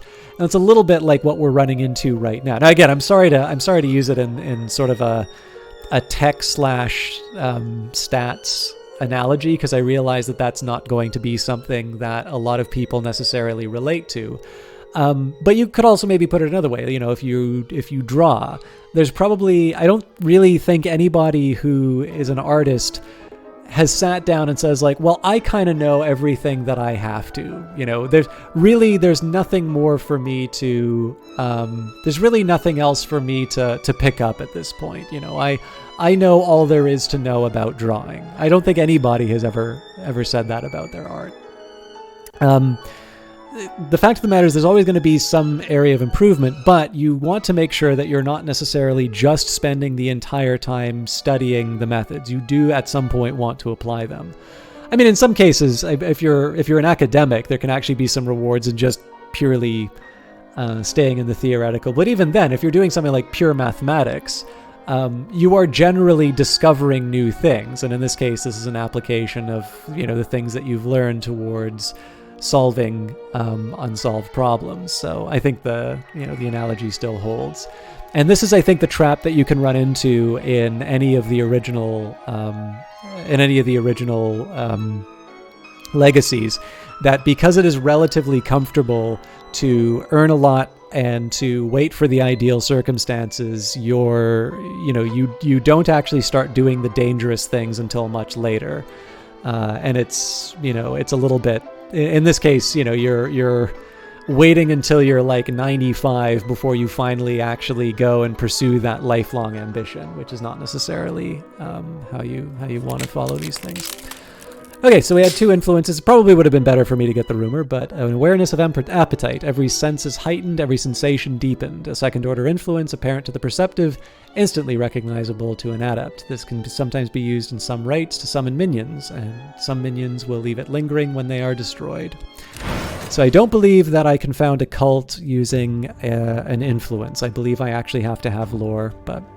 The well in the wood is never dry, but it is never clear. One night it might have heave with crawling roots, on another it will pulse with bright moss. On nights of the full moon its waters are choked with the fat-dappled bodies of moths. Last night I saw it brimming with dark and viscous blood. Gelatinous shreds drifted on its surface, clots of grail matter. So there's my awareness. Passion's exhausted, we've got another way to the wood. I suppose the question would be, do I want to use my dream for anything else? And I'm going to say no. I think at this point I want to get more occult scraps. We've read the Viennese Conundra, so we got a glimmering for our trouble. A Medusa's riddle, then I choose to render as what is not seen. There is another riddle, one that I have heard rendered as what may be lost. I will delineate some historic attempts to answer it. These are in themselves in some sense sacrifices. And here we've got the Igdaist parable. So this is kind of a neat one. This is our first moth influence, but it's our first moth influence, and it's the most powerful lore that we've gotten. So the Igdaist parable, is what may be lost, and each parable is an attempt to answer the riddle. And again, the glimmering's nice. If I could, I'd like to use it, but I might have other things that I want to accomplish before. So I'm not going to put a lot of emphasis on it. Looks like a season of suspicion's coming up, so I might get lucky and the mystique goes away before it starts hoovering up the points, but I may also... I'm not 100% sure how that works. So this place merits closer investigation. So this is our first location, St. Agnes Hospital. They did good work here once. Certainly there were a few too many amputations, but there are individuals one would prefer not to walk the city streets. So this is a vault, this is a location, and it is in the capital. So while we're waiting, let's go back to Moorlands because we have the money. It takes time to sort the gold from the dross, the wheat from the chaff, the blood from the water. If I buy enough books, I'll find something interesting. And study-wise, again, I think I'm going to wait until the dread is fully passed. Although in 43 seconds... Let's see what the next season brings before I go too much further. I might have added a passion in order to get the extra glimmering, but I'm going to hold off. Yeah, I'm going to hold off on that.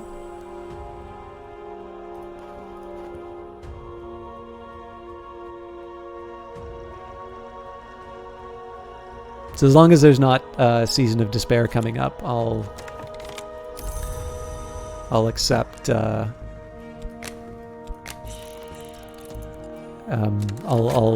read on the white. Okay, so that's probably going to suck up the. That's probably going to suck up the mystique right away. Oh no, it isn't. Oh, because I don't have an adversary. So the city is rife with journalists, detectives, and other meddlers. How long will they leave me in peace? All right, well, that's an interesting one. The world as I see it, mirrors are calm, the sun is steady, the glory recedes. I am sane, if that means anything. No fascination drives your visions. It's over for now. So we know that we don't need to worry about the dread in 18 seconds. So as far as safety is concerned, this is probably one of the safer times for me to study on the white. On closer investigation, the work seems to be a theory of aesthetics, or perhaps a set of warnings about the dangers of painting. Actually, I may not have read the description for that. So Solomon Husher writes perhaps allegorically of winter and its long, slow, doomed romance with the sun. The epigraph is sunset at noon.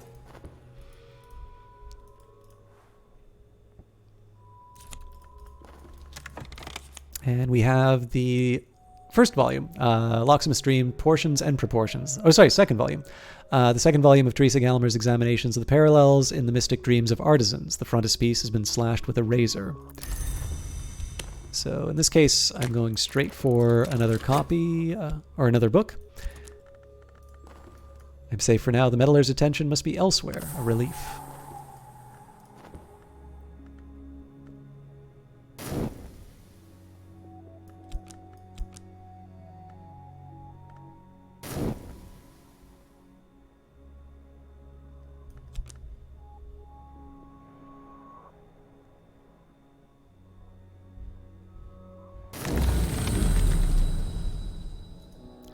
Again, if I felt like following a rumor, I mean, this would definitely get me more people, but I can't necessarily do... Midori Misha, I'm System Jock. I'm doing okay, though. I hope you're doing well.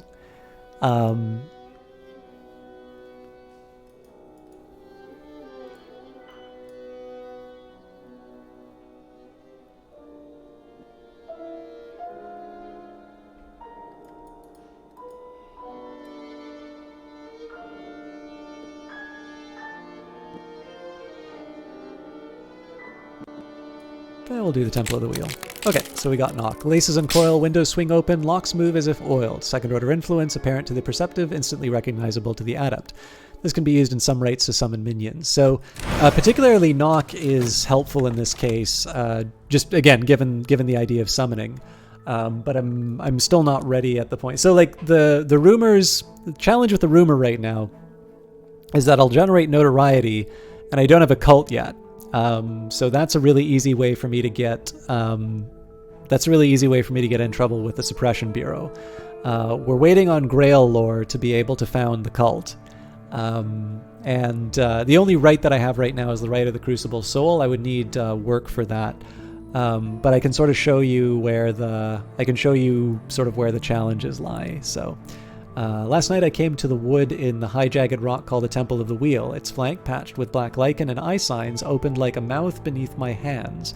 And I walked in the whispering space within. The gods who were stone, the first of the hours, are almost all gone now.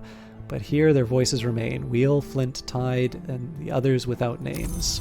Now, I am going to try something here. So we've got the Way to the Wood. Now, the associations that I generally make with wood are lantern and moth. So if I run through this, okay, so that didn't do the trick. If I try the Watchman's Secret, the light in the wood, not enough. There is a house in the wood, this much I know. Here, a light through the trees. Now, it's possible that winter might take me through. I'm pretty sure it's not Forge and Edge, but it doesn't hurt to try. So yeah, in this case here, it's just another application of Passion.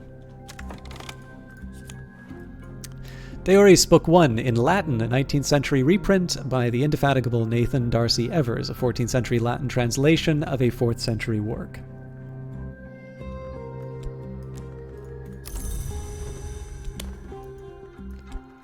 So we don't have Latin yet, so again, just hammering Moorlands. Of course, we also haven't been exploring the city. I suppose one thing that I could be oh wait, because I haven't been exploring the city because I've been buying stuff from Moorlands. Again, we have fewer locations simply because I don't have any cultists, and I haven't really been following any of those paths. Okay, another investigation. We know that sickness is coming up soon, and turns out we didn't get dread from that, so I was not remembering correctly. Husher writes distractedly of his hatred of colors and his yearning for death. He hints at a great work he has envisaged or begun, where the palest of paintings will enthrall the world. He returns again and again to certain compelling phrases, which he claims are the secret words of winter. And for that we got the Sexton's secret. Certain knowledge, it is said, can only be expressed through a particular quality of a silence. It has been suggested that one can only read such knowledge with one's eyes closed, but only by mischievous commentators. Use this in a right with a corpse and edge aspect, and the corpse will rise. So we're running out of space. I'm just going to move everything over a little bit here. And study-wise, we have at least got the Gallagher work, so... in this volume, Gallagher records fewer dreams and explicates more on her own elaborate theories. We see this again and again. What is below can't escape what is above.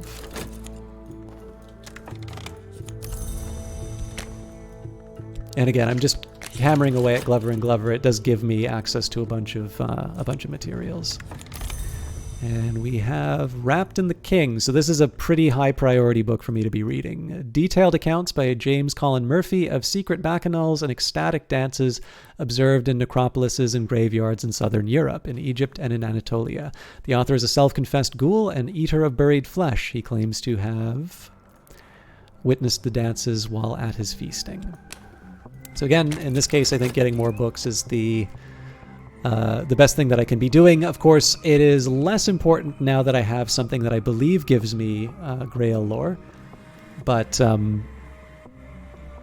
it's just another one of these cases where I want to. I think one of the biggest lessons out of any given playthrough in the previous in the non-exile versions of the game is the importance of. Well, there's an occult scrap. We'll take that right away. I walked in the wood last night, and the scissors worked in the distance, and furred things crammed in my mouth and swarmed my ears. I felt the old urge to drop to wolf fours and nose among the roots, but I remembered that I walk upright by day, and I know fire and steel and words, and at last I found where the velvet had concealed a secret on tree bark beneath moss. I read it then with the tips of my fingers, and I think now that I could write it in full. So if I want, I can explore with the occult scrap again and get another location. Of course, I haven't been exploring locations. If I want, I can continue following the way of the wood. I am actually mildly curious. I'm pretty sure when to... Yeah, there's a house in the wood. This much I know. Here is a light through the trees. In this case, I'll keep using passion. Again, this is just for lack of any work that any other work that I can be doing with my available cards. Sorry, I was talking about limitations. So in the base game, one big trade-off you face is the fact that you have lots of verbs available, but they all have, like, you have these rather excruciating choices of, you know, what am I gonna use it for, right? I've got study. Do I want to try and advance my reason? Do I want to try and advance my passion? Or is it better for me to try and use that for another thing? And particularly with work, that can be a tough choice. But again, right now I'm sort of acquiring things. Eventually, Glover and Glover does run out of books, but or it's not Glover and Glover. Glover and Glover definitely runs out of occult books. Morelands eventually runs out of books.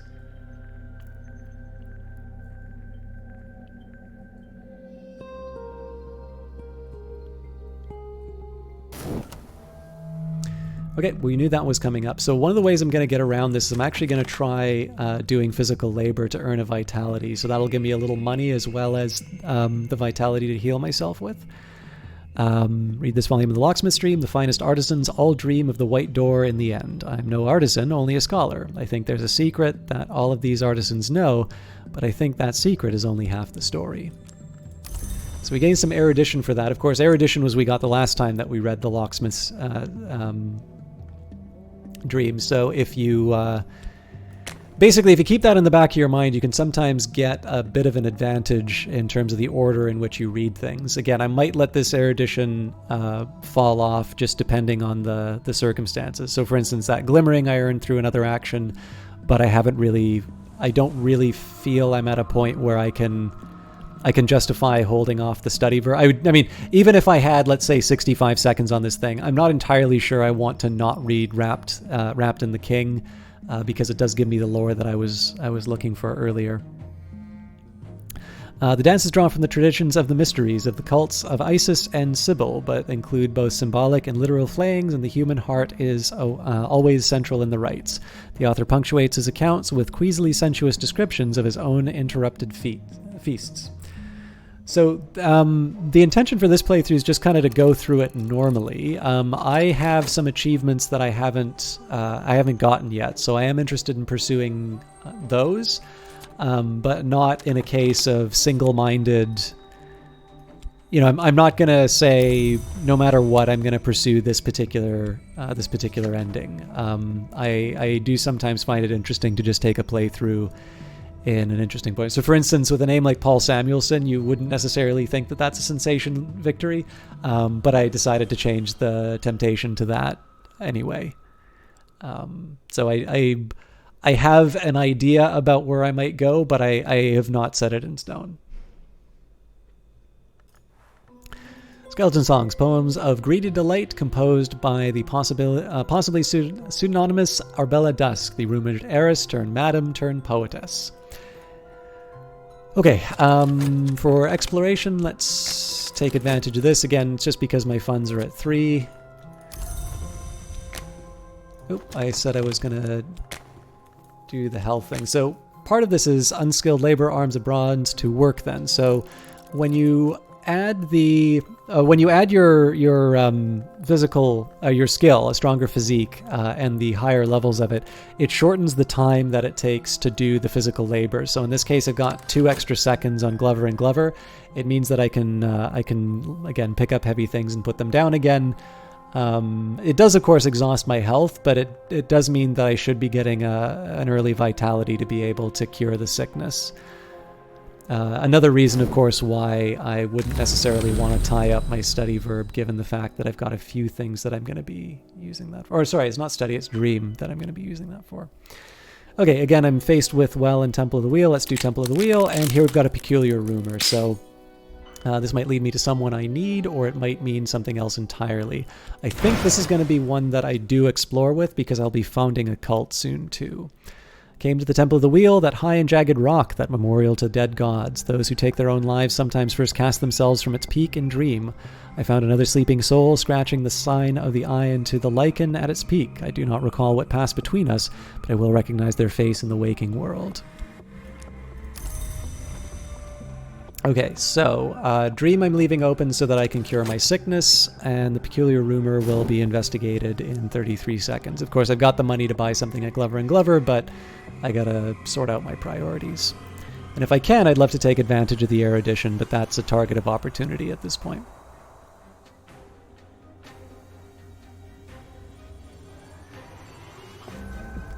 Sinjai, how do you continue to be interested in Cultist Simulator? Seriously, is it that replayable? Well, I mean, to put it in practical terms, my playtime from the version on Steam is 334 hours. And of course, I was playing before that because there was an itch. Like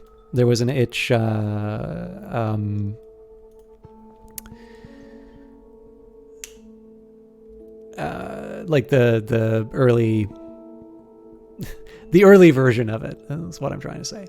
Let me just take a quick minute here. I think what might be interesting is if I take a look at some of the play times on Steam. So we've got 71.8 hours, 51.8, 95.6, 45.4. I think I'll probably keep as one of the lower ones.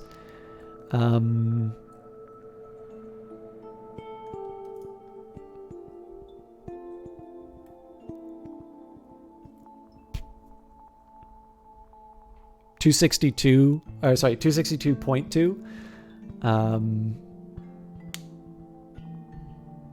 What else? 96.6. That might be the same one. That 96.6 is a negative review, by the way. But yeah, there's a couple of ways to think about that. So first of all, this is going to sound like I'm trying to send a secret message about this particular game. I'm not. But I will definitely tell you with the idea of a streamer continuing to stream a given game. It does not necessarily always mean that... it does not necessarily mean that they like that game. It means that there is demand for that game. I know for a fact that there are people who actually really don't like the games that they play, but they make a living playing that game. And they know they make a living playing that game. And so they'd stuck with it for a particularly long time. Now, that is not the I don't make a living streaming this game. Let's be absolutely clear with that. I would say it's very fair to say that this is definitely the most popular thing on things like YouTube and whatnot. And even in terms of the stream, like the concurrent viewers have fluctuated a bit, and definitely we're at another low ebb for the stream. So generally the follower count has been going down, which is not exactly my favorite fact of the stream, but I mean it's where we're at. There have been some nice follows recently, by the way, but if you guys are looking to encourage your friends to come along, that would be nice. It's nice to have a growing rather than a shrinking channel. But the one thing I will say that I don't entirely agree with... Oh, thank you for the follow. The one thing I will say, Sanjay, that I find maybe has a little more embedded in it than you realize is the idea of it's a narrative story game. At least for me, like when I watch a movie... I tend to, at least good movies, I tend to get a lot more out of watching over and over again. I think the last time we were streaming this mentioned in Jurassic Park, the scene when they're arriving to the island and Dr. Grant has two female ends to his seatbelt and he ties it together. You can only appreciate that as a nice little bit of foreshadowing the second time you watch Jurassic Park. I mean, maybe somebody else already knows what's going. I mean, maybe you read the book or something like that. But the whole idea that all the dinosaurs are bred as females and, life finds a way, that's a sort of nice little touch that you tend to pick up on repeated viewings. Or, I talked on stream before about the idea of the number of times technology betrays its owners before the Terminator ever sees Sarah Connor in the Terminator. Again, it's one of these things that you only pick up on after watching the movie a few times over. Found similar touches in Titanic. So generally when you're dealing with good stories, there's a lot that you can get from repeated viewings. And I think this is definitely true for Cultist Simulator. The fact of the matter is that you never understand what the scraps mean the first time that you read them. It tends to be reading the fragments over and over again. And the best I can say is that if you like reading the fragments of story in Dark Souls that come from the items and piecing together what the story is, for that very reason, you should like playing Cultist Simulator multiple times. Of course, with that in mind, the game has given you lots of opportunities to keep playing the game. If your ambition is just to play the game and achieve a quote unquote good ending, in terms of the legacies that you have, you've got the aspirant bright young thing, the physician, and the detective as your defaults. If you have the DLC, then you can add the dancer, you can add the medium, and you can add the priest to that. And of course, now you can add the exile. But on top of that, of course, is that with a lot of these endings, dancer, you've got, in terms of the endings added with dancer, you've got a heart and a moth ending on top of others. Actually, this is the other thing too, is that these are the ones, if you just look at the Steam achievements, you've got the ones that are listed Steam achievements, and then you've got the ones that are the unlisted Steam achievements that you wind up finding through playing. Of course, you also have the negative endings, because of course, again, it doesn't necessarily tell you, you died, therefore this is a bad ending. Because, of course, certain death endings will result in unlocking other legacies. Of course, if you want to get the content that you paid for, you can just click on the button inside of the game as well. And so, Cultist Simulator, in my view, is a game that you don't just sort of... It's not like drinking a pop, where, you just kind of crack it open, you chug it, and then you're done, and, it's finished. It's definitely something that rewards multiple playthroughs, and there's a few different ways that you can do it. If you like lore, if you want to sort of really roll up your sleeves and get into all the details about the game, not only do the fragments reward multiple readings, but of course the different endings and all of the different DLC reveals new elements of this world, things that you wouldn't have known about before. So for instance, you learn certain things in Exile that we didn't know about in some of the previous DLC. And then, of course, there's just simply the question of the challenge, right? If you want to see how the game goes down certain paths, maybe you want to try and do the romance endings. Especially if you're someone like me and you played the game in its earliest form, there weren't romance endings. And so that's something new. That's something that I didn't have access to before. And so I may want to pursue at a later time. So just because it's a game that has a narrative element doesn't necessarily mean that it's a game that you can only play once. It's not a Kleenex game. And that's certainly not limited to Cultist Simulator. I mean, I think, people continue to play Deus Ex even though they know how it ends. And in that particular case, it was because, I think one thing that people talk about in that game a lot is how you have lots of different options to approach the challenges that you face. And of course, the same might be said for Cultist Simulator. While it's true that you in terms of the path through the Mansis, you only have, you learn those paths once. Being able to get, say, the Apostle Forge victory is not necessarily going to be the same path as the Apostle Grail victory. And that's going to be totally different from something like Exile. So yeah, I do think the game has quite a bit of replayability. But it's a matter of taste. I'm not entirely sure everyone has... what am I talking about? Just joined. Choco Limit. Sanjay asked, "How do you continue to be interested in Cultist Simulator? Is it that replayable?" And I was just trying to answer the question in terms of why this game might have the replayability. But I also wanted to try and get the idea across that if you see a streamer playing a game, it doesn't necessarily mean that the game has infinite replayability. It means that streamer has been given sufficient incentive to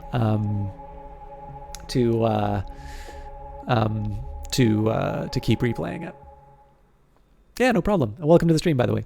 At the greater feasts, a black pig is always crowned as king before its slaying. On this occasion, its heart was weighed in the balance against a knot of feathers, and its skin became a cape for the officiant. Its flesh was left for the crows, but I must confess that my interest was not in its carcass, but in the perfumed flesh of the milliner laid fresh in the earth. Now, I always keep forgetting. I always fall into this trap with Wrapped in the King. That it is a heart text, not a Grail text, so I am going to have to use the study verb with skeleton songs, but I'm fine with that. We did, however, get vitality, so I can start healing myself right away. Who could hear this and remain unmoved? The sleeping, the dead, the earth, and the sky. Use this in a rite with a Byzantine tinct, or a meteoric bullet, or other resources of equal power to summon a percussagant. That's level 6 heart lore. Okay, I think I'm just going to get rid of the affliction right away. No point in leaving that around, so all I need now is time, and we will read the skeleton songs. In Arbella's introduction, she explains that the book was to be illustrated, but that the Suppression Bureau would not permit it. She hints that the illustration still exists somewhere. The book is dedicated to Sir Percival of the Red Cup. Now, one of the things that really interests me about this particular text, and I don't know if I've ever really pursued the implications from that, but the fact that the Suppression Bureau allowed the composition of an occult text. So, our experience of the Suppression Bureau is in purely negative terms. It's a situation where, the Suppression Bureau is going to find us and they're going to imprison us, and there's no real compromise. The best we can maybe hope for is blackmail. And what interests me in that regard is that in the skeleton songs, it seems that there is at least, for whatever reason, the Suppression Bureau sees the publication of that work to be, I don't know if it's necessary. At the very least, it is permissible enough, but with conditions, right? So the fact that there can't be illustrations. And I find that kind of interesting, just because, again, that definitely gives you a very different perspective in terms of the Suppression Bureau compared to, reading the skeleton songs relative to what the player's experience of the Suppression Bureau is. There's now that distance, and of course, you're sort of left to fill in that blank, at least until you find another piece of lore that might be relevant. And that's, again, just to get back to the question of replayability, I tend to think that's really where a lot of the replayability of Cultist Simulator lies. The fact that you have these little moments where things don't seem to quite line up, or at least they don't line up the way that the first assumption might be. And if you like sort of gnawing on that sort of stuff, there's a lot of those, and as a result, you can really jump in deep. I'd actually maybe take a quick minute. Well, there is the detective DLC, but obviously it's not a full-on. I think there was a survey that Weather Factory put out actually in terms of future plans, like the idea of Book of Hours or an additional Cultist Simulator DLC where you properly play a hunter. I think that would be a Suppression Bureau DLC. Personally, I'd like to see Book of Hours, but I do know the hunter DLC was definitely a pretty strong recommendation. I was actually going to take a quick minute here. I know a lot of you have already seen this, but given the fact that we're talking about the depths of madness that you can go into with the lore, where is this?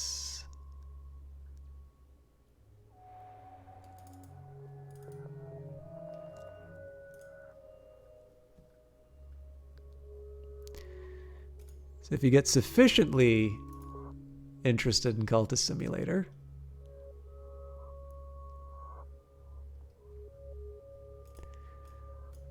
this thing's like 50 megabytes, so it takes a while to load.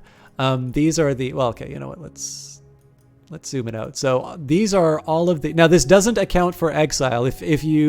My guess for Exile is what you'd see sort of a strand or two kind of shooting out, and Exile would exist as this massive island off to the side, and Edge would suddenly have an absolutely massive increase in terms of its betweenness centrality. I haven't run the analysis though. Basically, this is every element in Cultist Simulator, so that doesn't mean every card. For instance, there is no lantern card, but basically these are all of the elements inside of the game, very commonly related to cards, and they're connected with each other if they have that aspect. And the thicker the line, the higher the number of that aspect. So for instance, you'll notice there's really thick lines between like Lantern and Forge and whatnot. These are the ones which have the higher, sort of the higher values for the intensity of the lore. Whereas if you look at, something like Mortal, well, Mortal only appears once. So you have all of these individual, connections with, Laidlaw, Cat, and so on and so forth. So yeah, in this case here, if you really want to go crazy, what you do is you create a massive database of all of the relationships between the cards or the elements in Cultist Simulator, and then you put it all into a fancy graph, and you use a bunch of tools to analyze it and talk about what all the relationships are. Obviously, the blog is where you go if you want to read it. But again, one of the stylistic choices I made was anything that's sort of mundane, something that's part of the world, is in gray. The colored elements are things that are related to the occult world and specifically tied to the principles. And the most surprising revelation, the color coding. So I chose the colors for the clusters, but basically the program is like, okay, we have found this community. We are defining this community. We'll call it A.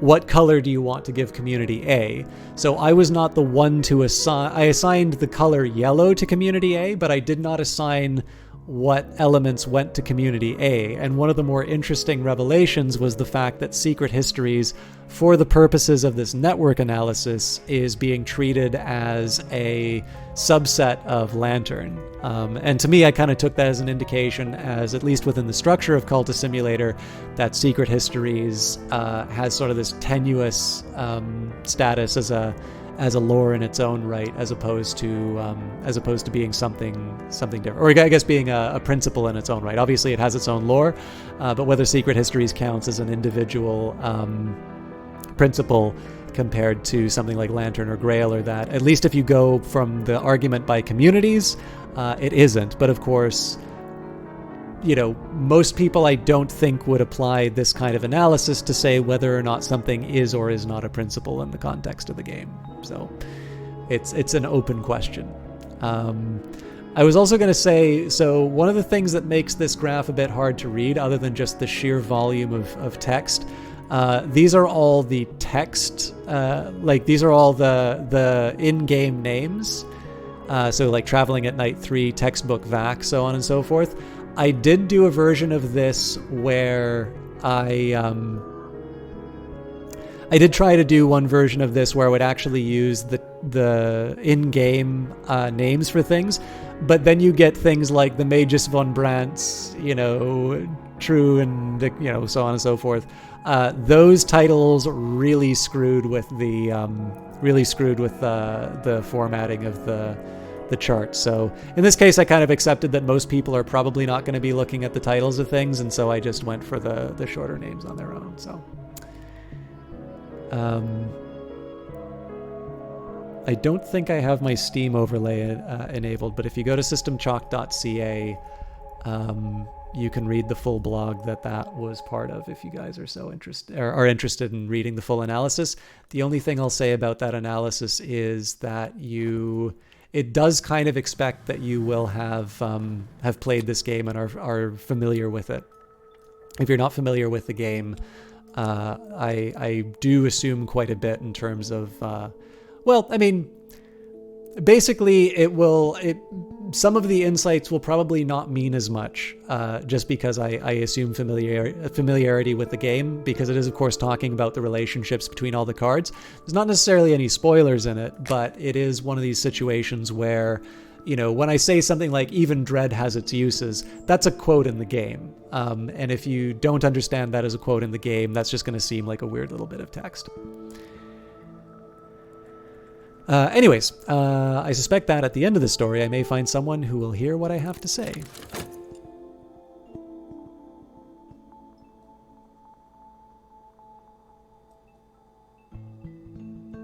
My achievements, my power, my knowledge, and all the injustices perpetrated against me is your favorite book title. And incidentally, another one that caused that graph to be a little complicated to implement in the nice version.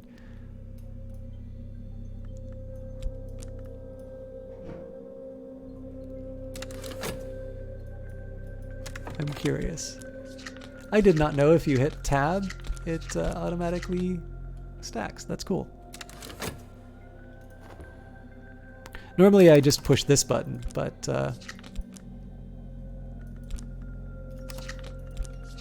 I learned something today. See, there's still new discoveries to make years after release. All right, so no fascination. Dread's coming up too.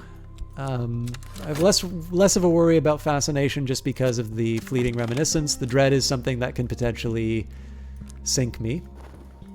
The 26 delightful fruits, the 7 chastisements, the 9 gardens, the 4 regrets. So we finally have our red secret.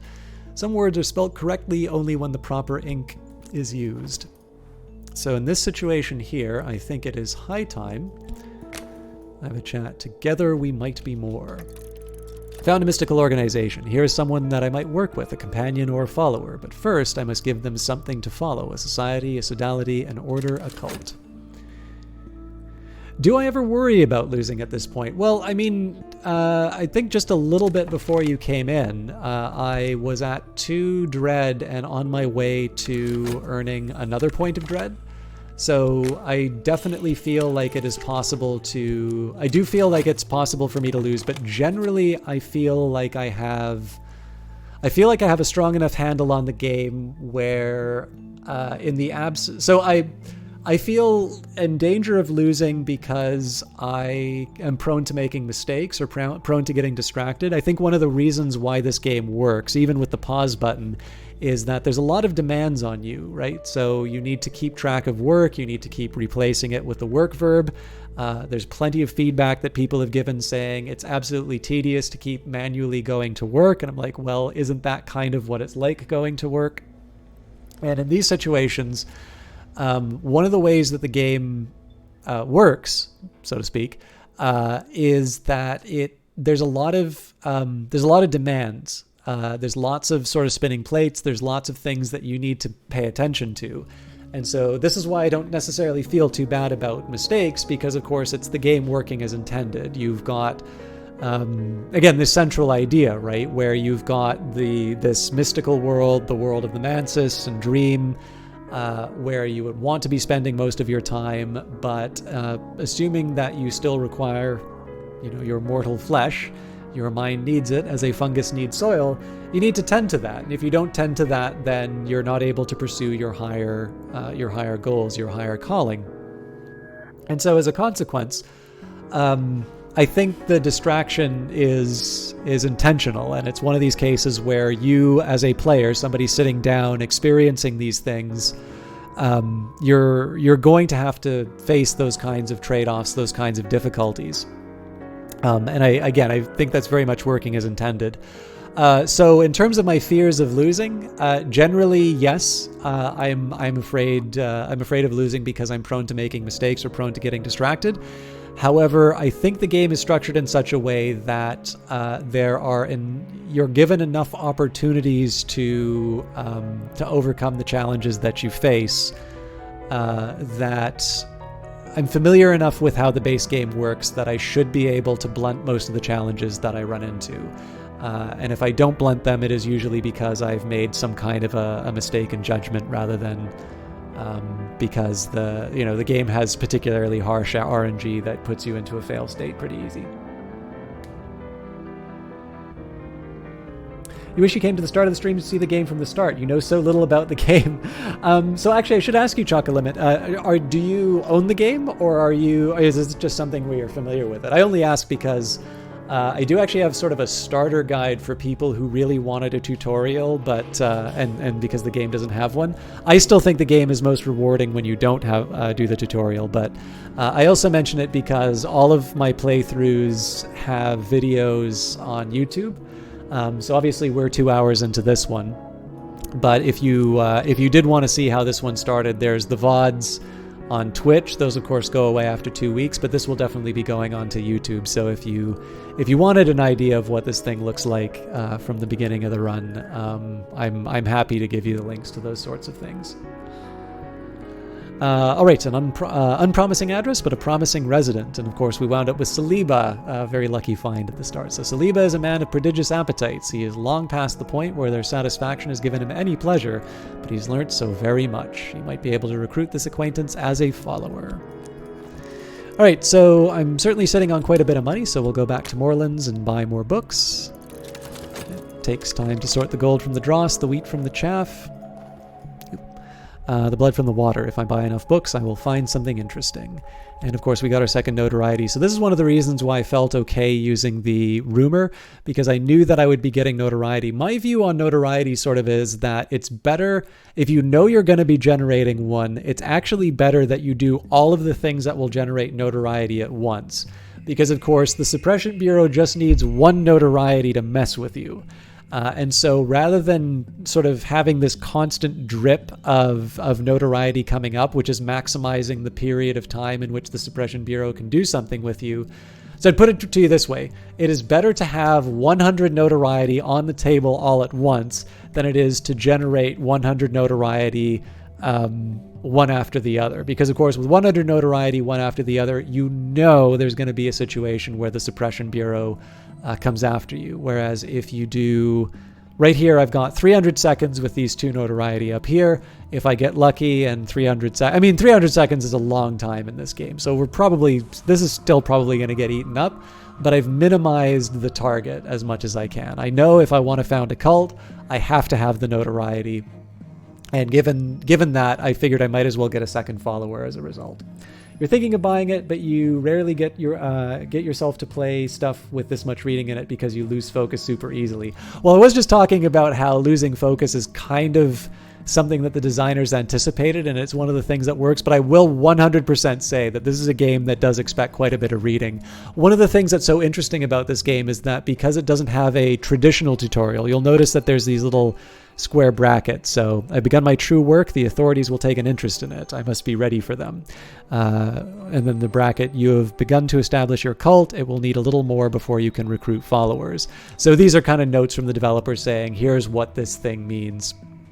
But they do leave you little breadcrumbs, but definitely a lot of the game sort of relies on you not just reading what was there, but sort of reading between the lines and jumping into the lore. And like I said, it's a wonderful game if you love reading the descriptions of items in Dark Souls and learning what's going on as a result of that. But on the other hand, if you picking up cards and dropping them into things that's fun in its own way, but it's probably not the kind of fun that makes Cultist Simulator stand out as a game. What makes Cultist Simulator stand out as a game is sort of the quality of the writing and the depth of all the relationships and the implications of what's going on. So tradition and compulsion, old, new, or both together, add lore to determine your cult's founding principles, and of course this is why we waited for the skeleton song. Establish the Order of the Bloody Cup, an occult society dedicated to the mysteries of birth, blood, and appetite.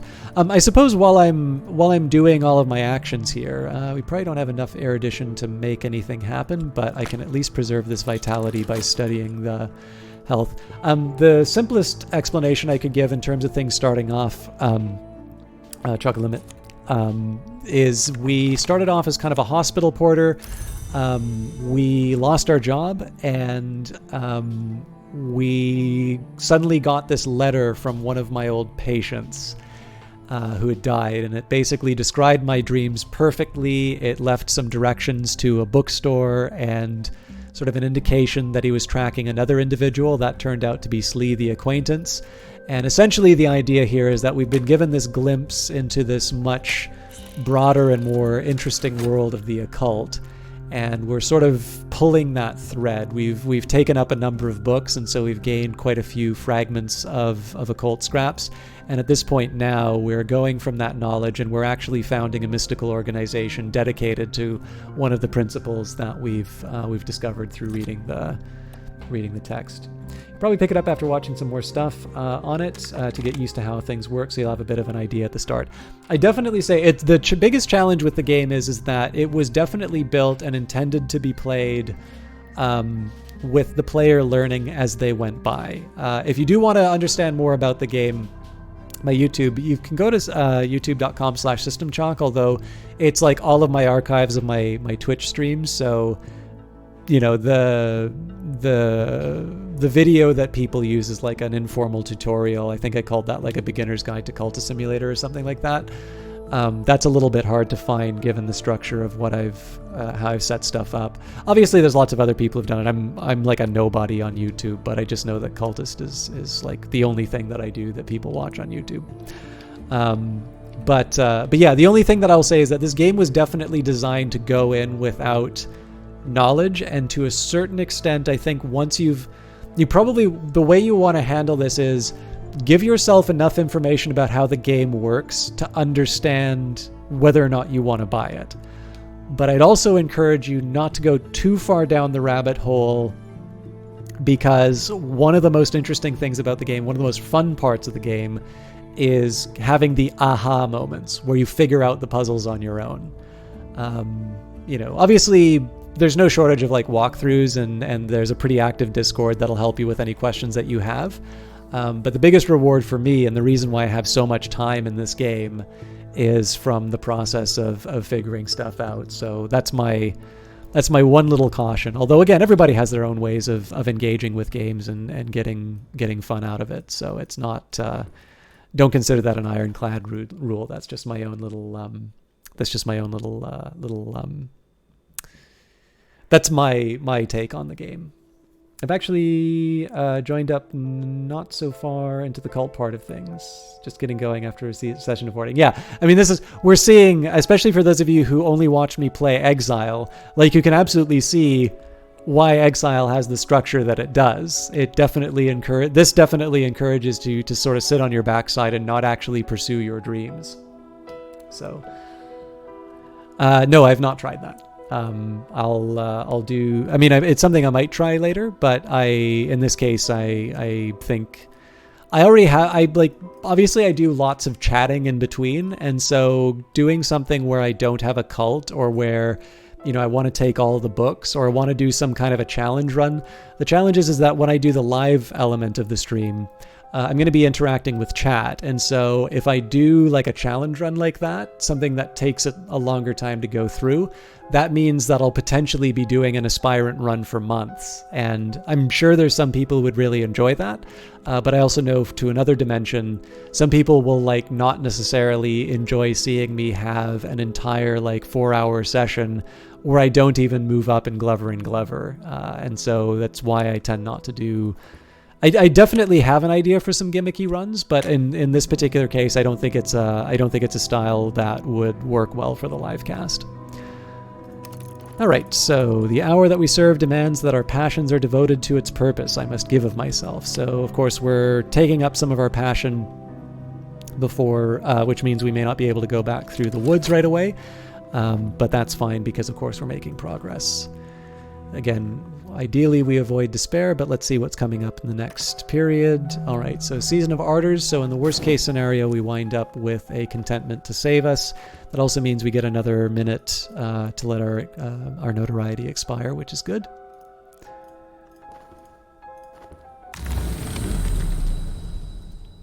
And we're definitely not doing a buzzing in the brain because it's just too expensive for me to try and do some painting.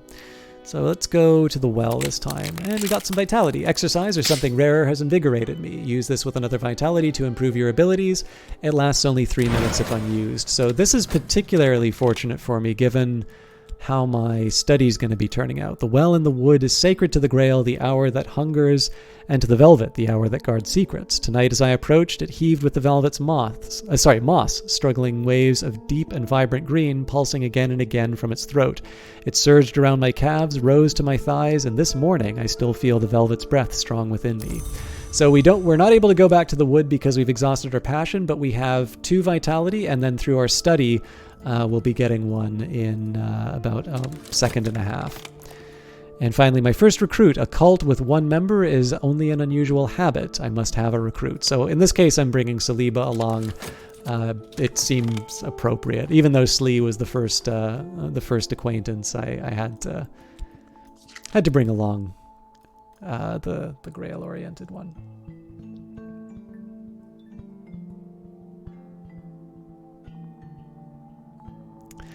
I've neglected my studies, but I stand a little straighter.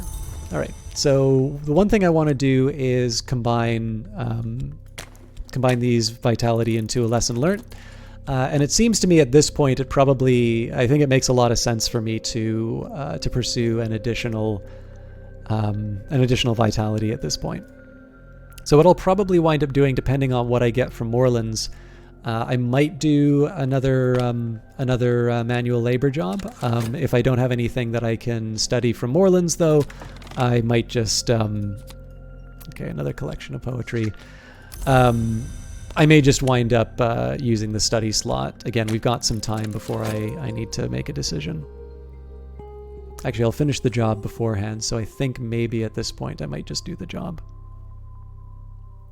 It does mean a small shortage in terms of the rate at which I earn money, but I can live with that. I'm always the last to leave, even after the Elder Glover. So here's an example about how you might think about it. I think this is not the way you necessarily want to think about the game. But you could say... actually, you know what? I don't think I have a calculator in front of me.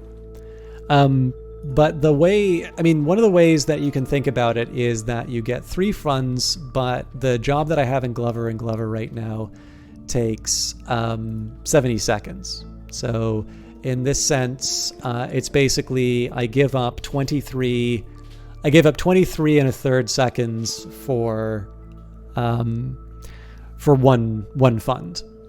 On the other hand, you could say, well, I'm gonna do manual labor.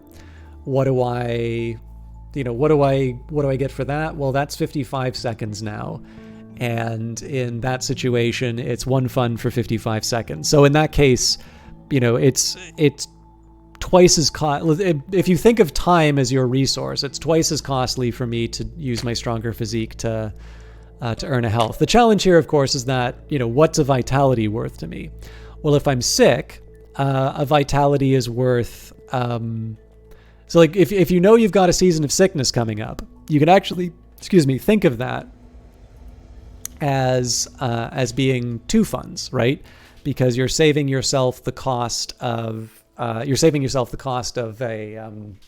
of medicine. As it happens with the stronger physique, my Arms of Brawn, the first one that I've got, that's still 27 and a half for your 55 divided by 2 is a slightly easier one. For some reason, 70 divided by 3 is a really tricky one for me to figure out.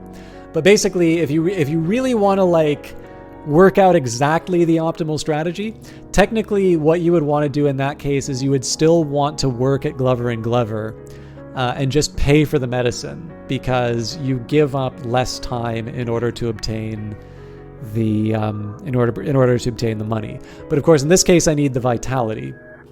And by gaining the vitality through the work slot, that frees up the study slot to study one of the other books that I have. Now, one of the reasons why it would have been nice to wait to see what happens after a trip to Glover and Glover, if I get another Latin book, that study verb's not going to be too useful to me right now. So in this case here, I'm actually assuming a fairly high value for vitality. But as it is, 2 lessons learned, a chance to get more swole, it's not too bad. But if you're a total nerd in terms of the numbers and the stats and all of that, you can actually sort of normalize all the values. Probably for me, I would tend to denote everything in terms of time, because in the end, the time is the resource that you have in the game, or the main resource that you have in the game, especially with sort of the ticking of time and all of this. But I'll be honest with you, for me, that is the least interesting way to play the game. I know Lottie gave me a message afterwards saying it was so interesting to see somebody with more of a more statistical background play a game like this, because she just gets wrapped up in the story, whereas I seem to be really focused on mechanics. I would, in my defense, I would say that I'm interested in mechanics as a vehicle to tell the story. But yeah, it's very hard for me to turn off that form of understanding. And as a result, I do sometimes, I tend to sometimes jump in and say, is it better for you to work a manual labor job to get vitality, or is it better for you to work at Glover and Glover? And in like Glover and Glover with Alden can sometimes be one of your worst ways of generating funds, because in the end, the fact that Alden can call you in for another 30 seconds means that you give up more time in order to obtain your funds. And of course, that also means that you have to give up reason. And if you can't give up that reason, then what you wind up getting is you give up the maximum amount of time to only gain 1 funds. Whereas in the case of health, you potentially give up the dream verb in order to be able to rest. But if you don't have any use for the dream verb, then you're giving up less, and so on and so forth.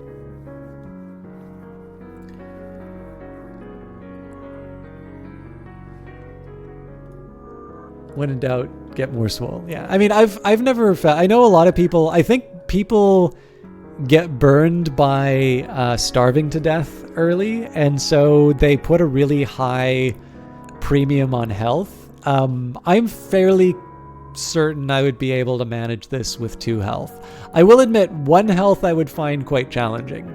And essentially what it would mean is I would need to find a more reliable source of funds. I mean, right now I'm doing all right, but as you know, I'm picking up as much as I can from Moorlands.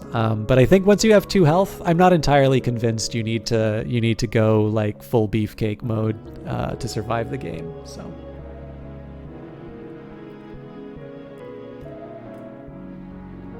Yeah, this is the thing. Like I actually don't think advancing to the top job in Glover and Glover is necessarily an optimal strategy, because what it means is you need to be incredibly careful about when you get that money. And being incredibly careful when you get that money usually means that you can't go on expeditions. And it's very clear, and again, don't make me break out the network analysis.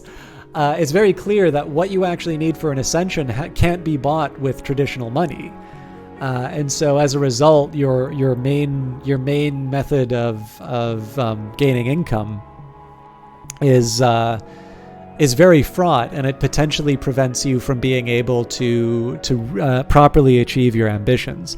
I've got playthroughs that I've done before where I obviously I've been able to manage that quite well. But it is one of these ones where it can really put the damper on your ability to do the most interesting stuff in the game. And I think, this is one of the reasons why painting was so dominant. Painting was dominant for other reasons too, but painting is definitely in line with pursuing your occult ambitions. Which, of course, as far as the metaphor is concerned, it really just means that if you want to achieve satisfaction and wealth, you should quit your bank job and you should go into game development. I founded my cult. This is a step to greater power. Use your cult to recruit and promote followers. Talk with followers about your cult to send them on cult business. The least realistic thing about this game isn't the alien gods. It's that you can make so much money writing academic article. Well, what you do is you get the currency of the occult world. I know you can sort of translate that into cash, but I don't think it's that lucrative. Although, there is the old saying, what's the difference between a PhD in mathematics and a large pizza? A large pizza can feed a family of 4. Did I ever read The Red Secret? Some words are spelled correctly only when the proper ink is used. Yes. Hunger, lust, the drowning waters. The principle of the Grail honors both the birth and the feast. So we've got our temporary headquarters, and we have founded the Order of the Bloody Cup. So our business is private. We could use somewhere more secret. And an occult society dedicated to the mysteries of birth, blood, and appetite. You can use cults with the talk verb to recruit or promote followers and to send them out on errands to gather resources. A believer can be promoted to a disciple. A few gifted disciples can be exalted even higher to Cyprians. So in this case, we might as well upgrade Slee. And it should be enough to just toss in the Red Secret. So this one is ready. And then, of course, at some point I also want to dream with my Temptation Sensation in the Grail lore, but I'd also like to go back through the wood.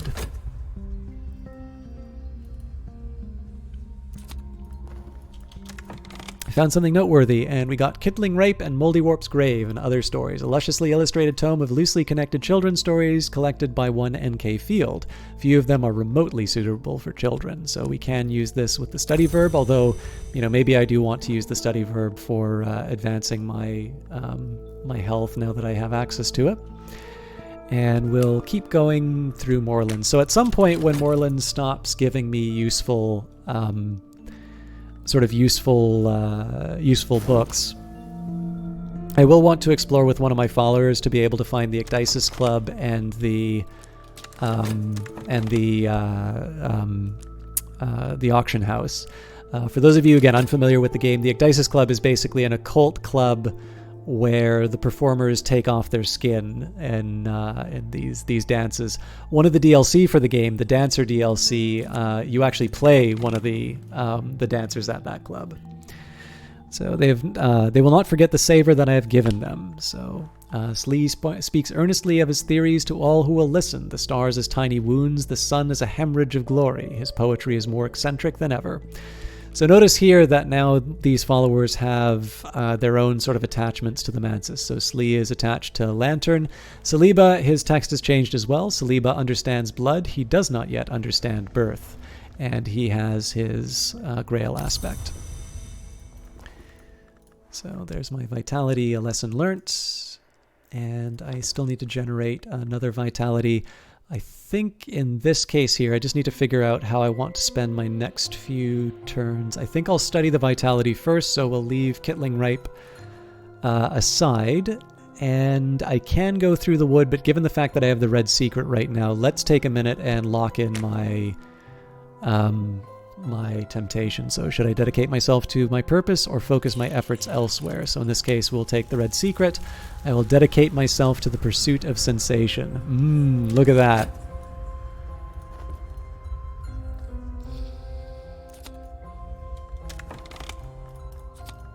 All right, so we got a collection of essays. I always hoard this stuff because I can never remember how many there are in Moorlands.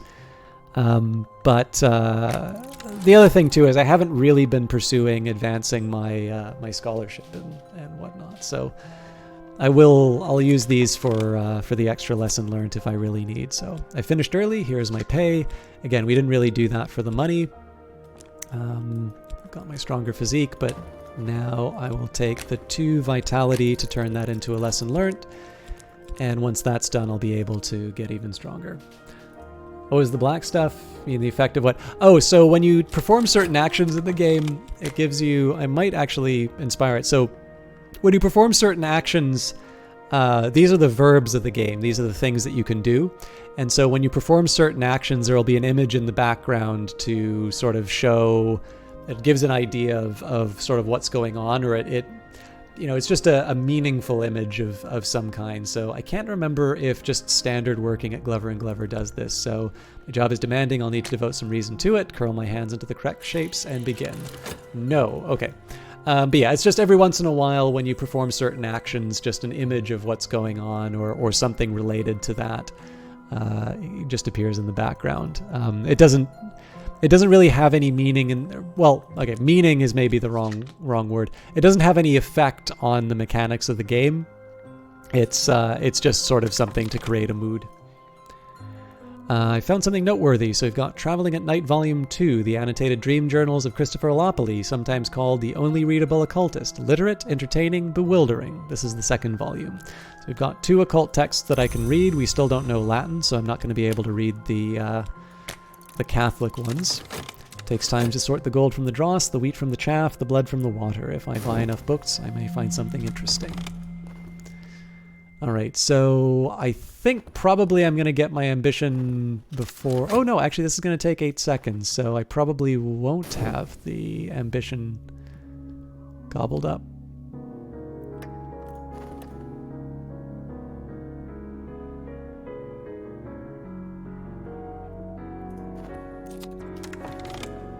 Some words are best heard, some words are best tasted. That taste is on my tongue now. I will never forget it. I advanced a step towards a terrible ascension. So this is, basically this is a representation of what my character wants. Aspect desire, my ultimate aim, there will be a price. Aspect the marks of delight. I may seek immortality and delight in the hour called the Red Grail. Her touch brings particular appetites and marks. Dedication sensation. I have dedicated myself to the immortal pursuit of sensation. Upgrade this card further to make this... Further to makes a sensation victory possible. I feel like that's an error. I must be a true initiate of the Mansis. I will need to work with Grail aspect to make myself palatable to the Red Grail. And so the idea here is that having been fired as a hospital porter, we've now dedicated ourselves to achieving sensations no mortal has felt, and we're now kind of trying to get to the next step of that goal. Have you ever asked Teresa for an autograph? No? Alright, let's go back to the Mantis. Entering the wood. Now I pass between the scarbark trees. The moon passes behind branches, though her fingers remain in my hair. I'm stumbling over roots now. It is tempting to drop to all fours to avoid the low branches. Pale wings move deep in the night. The Grail has touched me with her wonderful fingers. It's almost time to perform the work and begin the changes, but I must have enough Grail aspect. Exploration might find more. So I don't actually think I need more Grail aspect right now. I think what I need is to advance inside the Mansis, but... Alright, we've got The Humours of a Gentleman, Samuel Savage's satirical comedy on the intrigues of the ailing but cunning John Sun, his mistress Mavelyn, her lover Leo, and the upstart Corvino. And again, I don't really think I have a major use for the Explorer. Oh, but I did have 3 funds, so I am going to break the rule.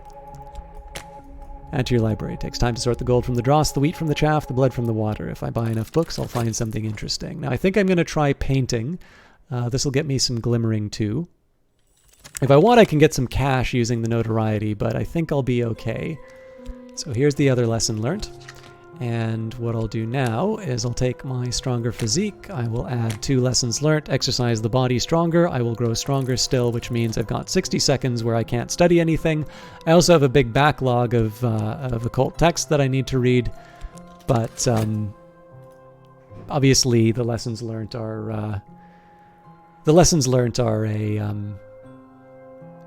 a time-sensitive thing.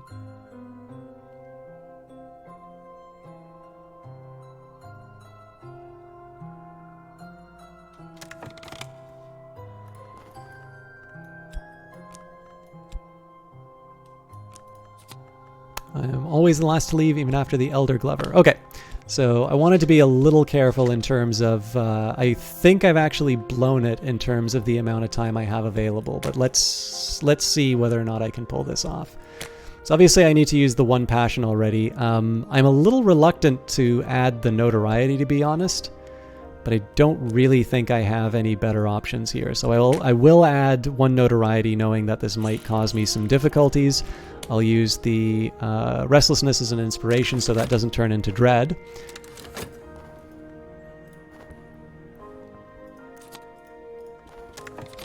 And finally we've got Gildersleeve's Latin Grammar, so that unlocks all of my books.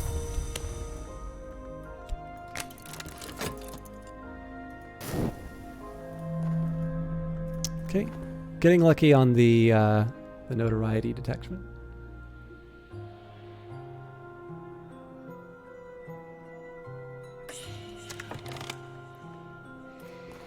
Right, I wish I could spend money on better paints, or perhaps I could find more exotic pigments. No reason to do exotic pigments for something to get rid of, or rather anticipate getting rid of dread. I walked the wood last night, and the scissors worked in the distance, and the furred things crammed in my mouth and swarmed my ears, and I felt the old urge to drop to wolf fours and nose among the roots, but I remembered that I walk upright by day, and I know fire and steel and words, and at last I found where the velvet concealed a secret on tree bark beneath moss. I read it then with the tips of my fingers, and I think now that I could write it in full. Okay, if I want to dream, I can. There is an interesting question as to whether or not I have any other uses for dream right now. Not really. I think I am going to leave it open, though, just because I know I'm probably going to forget to put the dream in time. Apollo and Marsyas, a libretto of a lost opera concerning the contest between Apollo and Marsyas and its tragic outcome. The librettist is identified only by their initials, RKNJL. I should be thinking a little bit about where, what will advance. Possibly The Humors of a Gentleman, or Traveling at Night. Those are probably the two most likely books that will allow me to advance through the Mansis. I have not shirked, although, again, I'm not entirely convinced I'm going to make it to work on time. Although there's no excuse for me leaving that open. So let's start by reading The Humors of a Gentleman. By the end of the first act, Mavelyn has revealed a secret door in the walls of the house to Leo, and Corvino has taken to consuming worms. Made it back in time. Indeed you did, Mad King Brutos. It's not going to be here. Not going to be here for a super long time, but I'm glad you're back. I hope things were all right on your trip.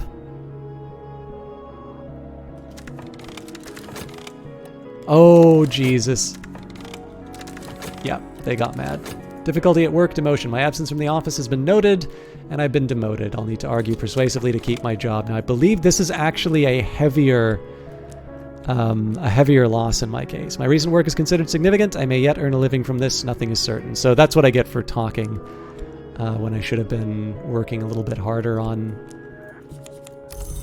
the job. So, and I don't have passion to argue for my job back. So, in the interests of generating some cash, now you know what? I'll wait the 30 seconds.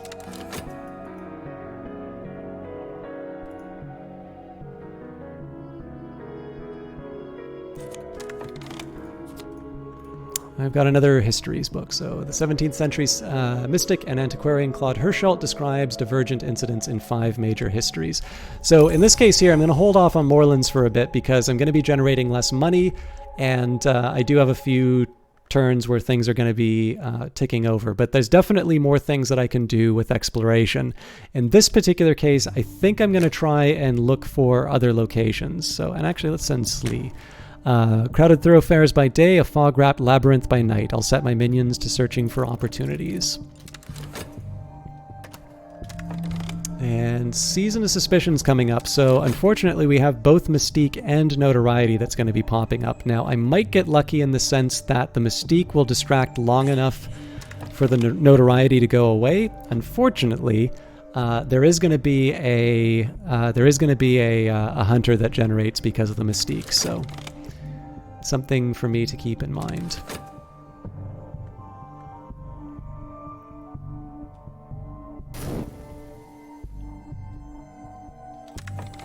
Alright, so difficulty at work. We will use passion to get the job back. Plead to keep my job. This is not a pleasant conversation, but it may be a necessary one. 30 seconds for me to try and get the job back. And in 20 seconds, I'll go the way to the wood. In this case, I'm not interested in hiring the shifty woman. One, I don't have the money for it. Number two, it's not really what I'm looking to do right now. So, all right. After perusing Savage's Humors of a Gentleman, the play is scabrous and occasionally hilarious. The characters are contrary and capricious. Many of the more resonant lines might well be formula of power disguised in plain sight. It does have a secret, but they're not ones that you would find in my videos. Watchman's Secret. It has been expressed like this. Each hour has its color, but color exists only where there is light. So this is the point here. I might want to actually try and improve. I might want to try and improve it. The challenge here is that, so this is the puzzle with missing pieces. If I find those pieces, I might find those pieces in odd corners of scholarship. The real challenge here, of course, is that I don't have erudition or an HQ with a library. So it's pretty unlikely that I'm going to be able to actually get this thing done. And there's just so many other things that I can be doing right now. So in this case here, let's read Traveling at Night. There is an extensive discussion of the similarities between Elapoli's own dreams and those of the Emperor Elgabalus, who Elapoli regards as a dupe or avatar of the sun in rags. The white is west of the world, Elapoli remarks, and winter does not wait forever. Actually, here. Let me just take a quick minute to see.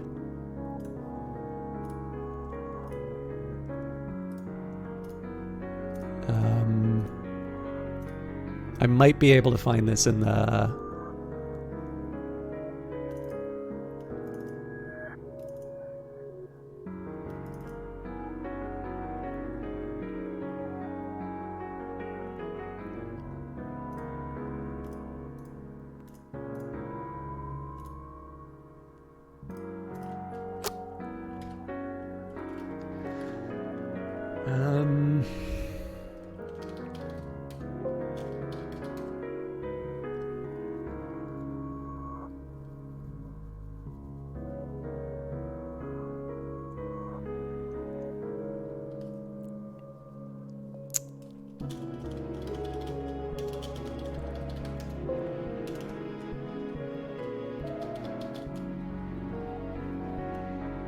Sorry, I've forgotten exactly where this thing is.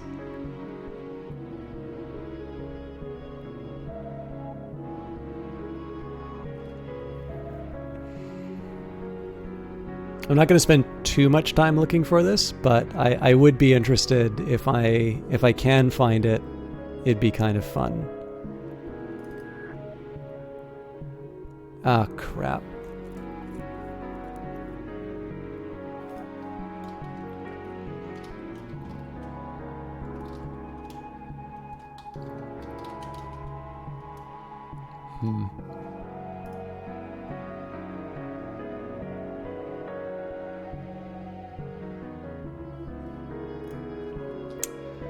One last... I'm going to try one last check.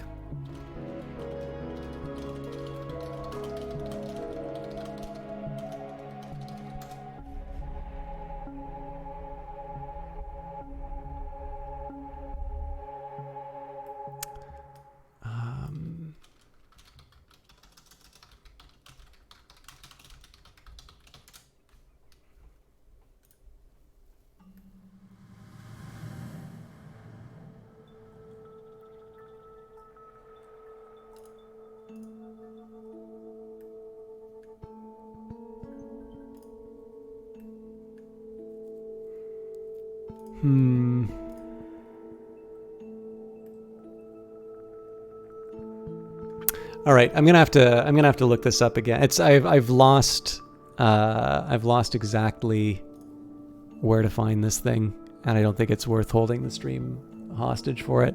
But yeah, there were, at least there used to be. It may be that they've been removed now, but there used to be little secret messages in some of the files in the game, and the way to find those secret messages were actually revealed in the text of the game.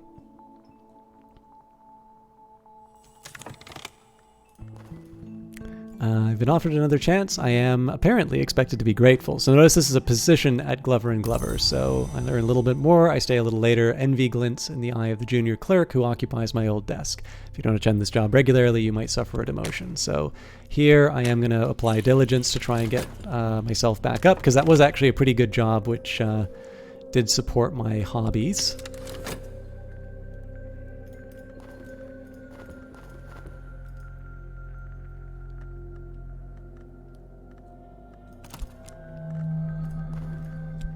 And yeah, the notoriety's gone in 8 seconds, so I should feel pretty safe. Better not. I must be careful of the company I keep. So I'm going to get... yeah, I think I'm going to keep Slee wandering around. What?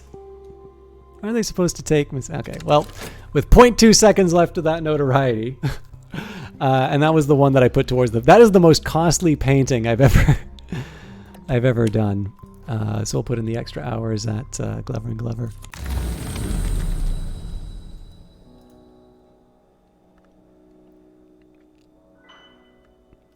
I will shake my fist at fate, and I'm going to get the other notoriety right away. While I was returning to the depths, one appeared in front of my eyes, whose mouth was sealed. When I saw them in the great emptiness, I cried out. I think that last night I met another soul in the wood. I will never recall exactly what we said one to another, but I think that we will recognize each other in the waking world. Again, the idea here is that in our dreams we've now seen an individual, Oh, and looks like we found Oriflamme's auction house, which is nice. And I'm going to use that information to find a person in the real world. So I should make a decision about whether or not I want to try and advance this passion. I do have the glimmering to work with. Elgabalus found his way to the white door at last. Thankfully, speech can't pass the white door, and honestly, Elgabalus never had anything very interesting to say. I tried to follow in his footsteps, but I never learnt enough of the white. I suppose I'm thankful for that too, but here's what I do know. So just a Sexton's Secret. Well, again, we'll have to upgrade that if I want to make any further progress. So if I want to try and get some glimmering, it would probably be Kittling Ripe and Moldywarp's Grave. It would be any moth-related book. So here's basically the order in which I'm checking things out. I went for the Lantern and the Winter book first because ultimately I'm looking for level 2 Lantern or Winter lore to be able to advance, go further in the Mansis. The next thing that I'm trying to do right now is generate glimmering however I can. And in this particular case, this is going to mean the most likely place for me to get a glimmering would come from reading a moth text. Now, if I read Deoris, the challenge with that is I need to translate it first, then read it. And I only have 72 seconds left on this glimmering. So if I want the certainty, I would study the passion for the glimmering for sure. But then I still have to get my full point of extra glimmering, and maybe I don't want to be building up this huge, backlog of books. So in this case here, I'll take the chance that doing the moth action will generate a glimmering. If it doesn't, then this just kind of goes away, and I just have to live with it. And if it does happen to give me a glimmering, then that gives me some extra time to advance that to a lesson learned. And once I have it as a lesson learned, then I can start advancing glimmering more seriously. The protagonist, a speechless cat thing called Kittling Ripe, performs a series of elaborate rites to rescue members of her extended family, culminating in the resurrection of her own other grandmother, Moldywarp. So that's 60 seconds where we'll be waiting, and of course I've unlocked, I'll be unlocking, I'll be accessing the passion because I know I'm not going to be using that in study. An adversary. There's always someone who doesn't understand or who understands too well. This troublemaker may seek evidence of my activities to share with the authorities. And we have the wary detective. This gentleman would much rather be left alone with his pipe and his illustrated London news. But no, apparently some conjurer of abominations has to be hunted down like a mad dog, and apparently nobody else can find the time. So, of course, my expectation is that Weather Factory will be, as part of their Netflix special for Cultist Simulator, will be doing a Suppression Bureau Brooklyn 99 sort of spin-off. If I have enough passion, I can walk the dream road to the wood. If I have the right knowledge, I might be able to find a way beyond it.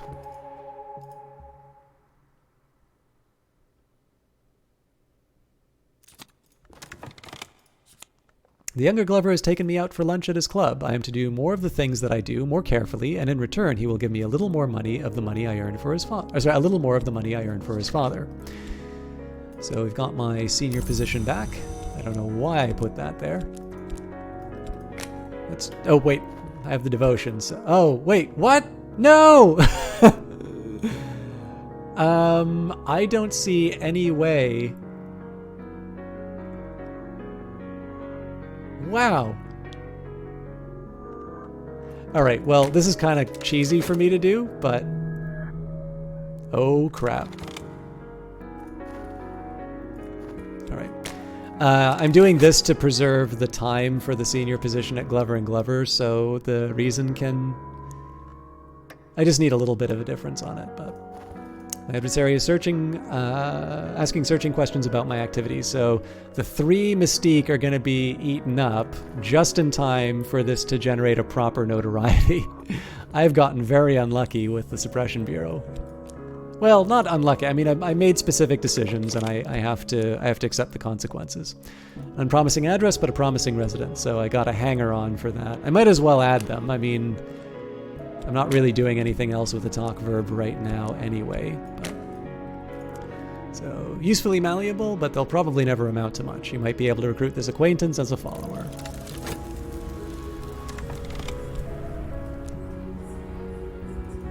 I suppose I could have, like, tried painting or something like that, but obviously I'm waiting. It's going to take too long now. When the Snake Witch had killed the stag, Kitling snatched one of its eyes. When the Dry Witch killed the sow, Kitling stole a cup of its blood. Then she took them to the place Moldywarp lay buried, and she shook out her hair, and she began to dance. So we didn't exactly want the Wood Whisperer. We've already got the Parable. But what's nice here, of course, was we allowed for the possibility, because of the associations with Glimmering and Moth, we said there's the chance we might get our spare Glimmering, which means now I can extend the life of this 11-second Glimmering, and we're going to... I'm going to get a lesson learned, and that means that I have all the more reason to... that means I have all the more reason to actually properly pursue the...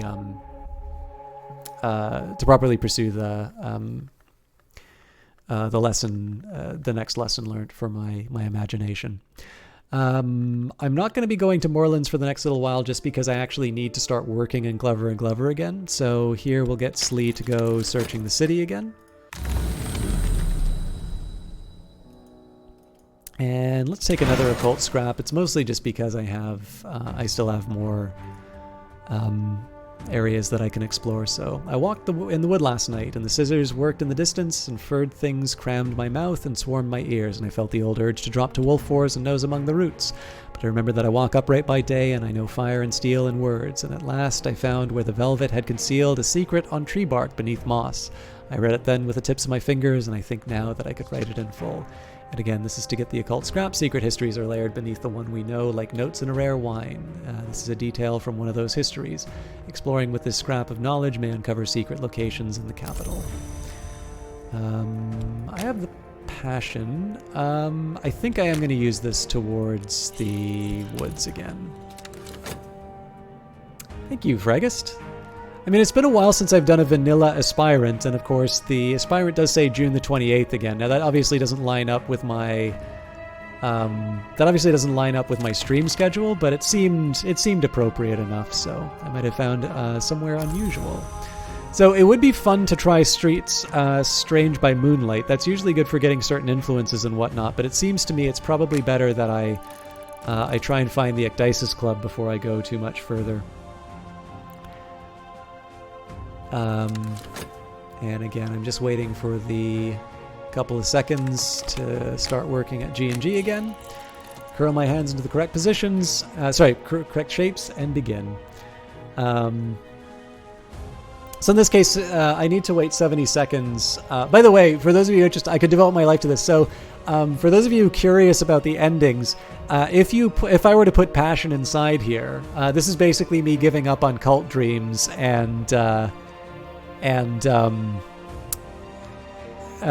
just accepting a job at the bank. This is an option inside of the game, but we've done that before, so I'm going to avoid that temptation. But in this case here, I avoided excuse me. I avoided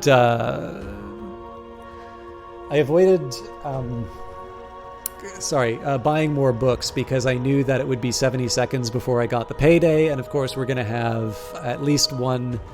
Well, sorry, in this case we're going to have two funds that get gobbled up as part of the passage of time, and there's any number of reasons why I might want to keep funds aside. So it's just a convenient little way of managing my finances. So they will not forget the savor I have given them. So upon this one is loyal, but lacks initiative. Not much for me to do with talking right now. I mean, I could...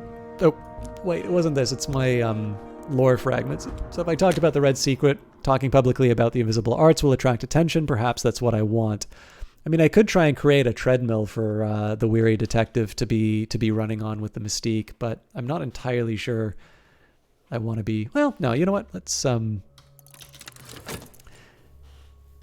I'm interested in seeing the consequences for that. It's been a while since I've tried this approach. It's probably better than getting hit for the Experienced swindler, how delightful to be working with you. Five moth isn't nothing, but I don't want to be needlessly spending money. The Grail just touched me with her wonderful fingers. It's almost time to perform the work and begin the changes, but I must have enough Grail aspect. Exploration might find more. So I am a little curious about whether or not I want to try and take advantage of this restlessness.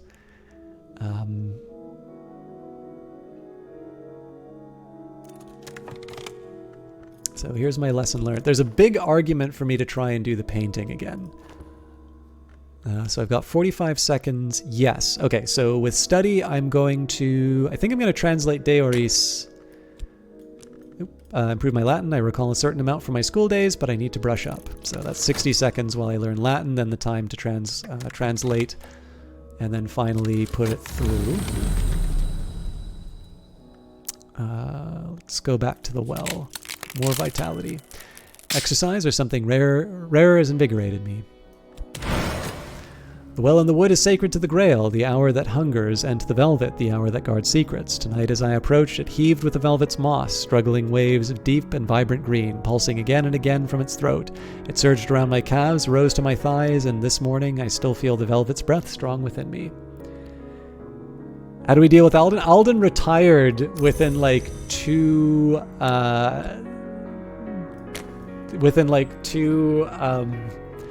rotations of working. I didn't even have to do anything untoward. It was pretty awesome.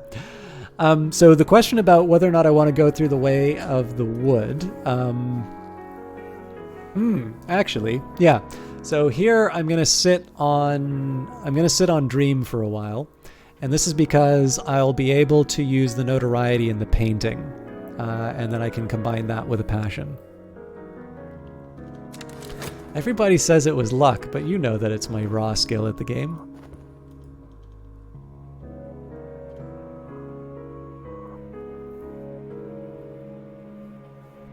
So what I'm going to be doing here in order to try and gain another glimmering is I'm going to paint as soon as I possibly can. Light in the skull. Whenever the principle of lantern sheds its light, I may recall additional scraps of knowledge. So in 29.2 seconds, I will get another erudition. The problem is it's 31 seconds for me to improve my Latin, and so this erudition winds up going away no matter what. But or not, I must be careful of the company I keep. Now, here's an important consideration for those of you that want to make the most of your opportunities. And again, this is a little bit more if you guys are sort of familiar with the game. This is the sort of stuff that sometimes you might want to discover on your own if you're playing the game on its own. But the decision to pick Slee over Saliba, I mean, there's other reasons for me to pick Saliba because I think that's a way that I can wind up getting Grail anyway, or Glimmering anyway. But basically, because I'm bringing... So this is an Edge follower, Saliba is a Grail follower, and Slee is a Lantern follower. So every time you perform a Lantern action, as in something that has the Lantern aspect, there's the chance that a certain event triggers. So whenever the principle of the Lantern sheds light, I may recall additional scraps of knowledge. So by virtue of the fact that it was Slee that did this, even though I didn't actually take the action, I potentially generate another, a new erudition or something like that. So this is one of the ways. At the moment, I've been using Slee to do this because I sort of know I have other ways of gaining Glimmering, and I feel once I have sort of enough, I know I can sort of reach escape velocity with that. But when it comes to certain texts, it's a little bit less clear to me how I'm going to get the erudition that I need. So basically, I was spreading all those opportunities around. Now, given the fact I'm clearly focusing on Glimmering, in this case, I might actually want to bring along Saliba. I think I've more or less handled what I want, though. So in this case, I'm still going to bring along Slee. But basically, it's not just that you're looking for a particular cultist to do something along these lines. You actually, if you put a little thought into who you bring on certain expeditions and whatnot, maybe expeditions are a bad example because you want to have certain aspects to be able to get past the obstacles. But when you send a follower to do something that really anybody could do, or when you need a particular type of lore, but maybe you have a few different options, one way that you can sort of improve the odds of what you will consider to be favorable events, one of the ways of improving those odds is to make sure that you're bringing certain followers along. And that's something that I very frequently employ, but I don't necessarily make explicit in the playthrough. So I think one time, yeah, actually this is it. Like every once in a while I'll see comments either in chat or on YouTube where it's sort of like, oh yeah, you got really lucky with the ... In some situations, yes, Alden retiring really early on. As it happens, Alden retired really early in one of my first, the full game was released playthroughs. So I thought that was kind of funny. But, so yes, it's true that sometimes you can just get very lucky with certain draws. But one of the other important things to remember about the game is when you start paying attention to those kinds of details, you can also... You kind of get an infinite number of swings at certain events.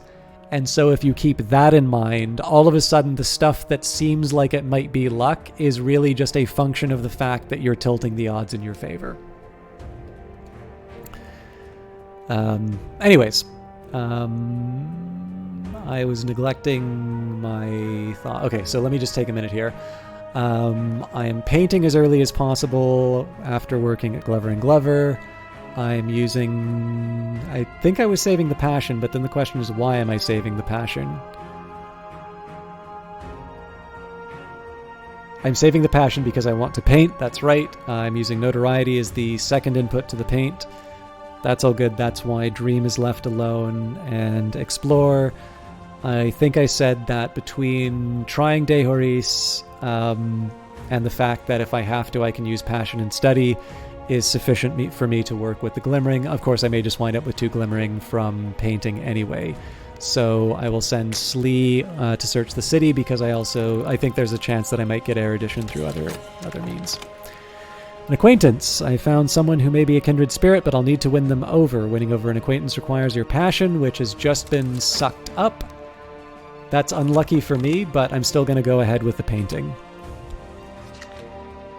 That's an example of me failing to remember what certain events do. So in this case, I'm getting less out of my painting than I normally would, but that's fine. Again, I mostly just wanted to occupy the Ardor Bread slot. So I'm using my reputation. Now the drawback here is that I may not be getting glimmering as a result of this. So a mood piece, this should have an impact.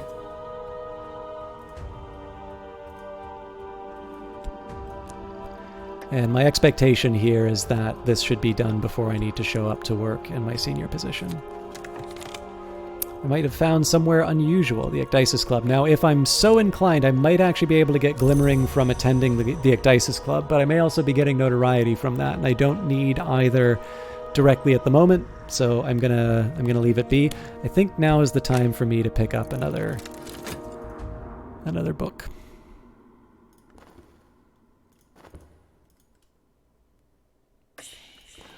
Colors of the Night. I could spend money on better paints, or perhaps I could find more exotic pigments.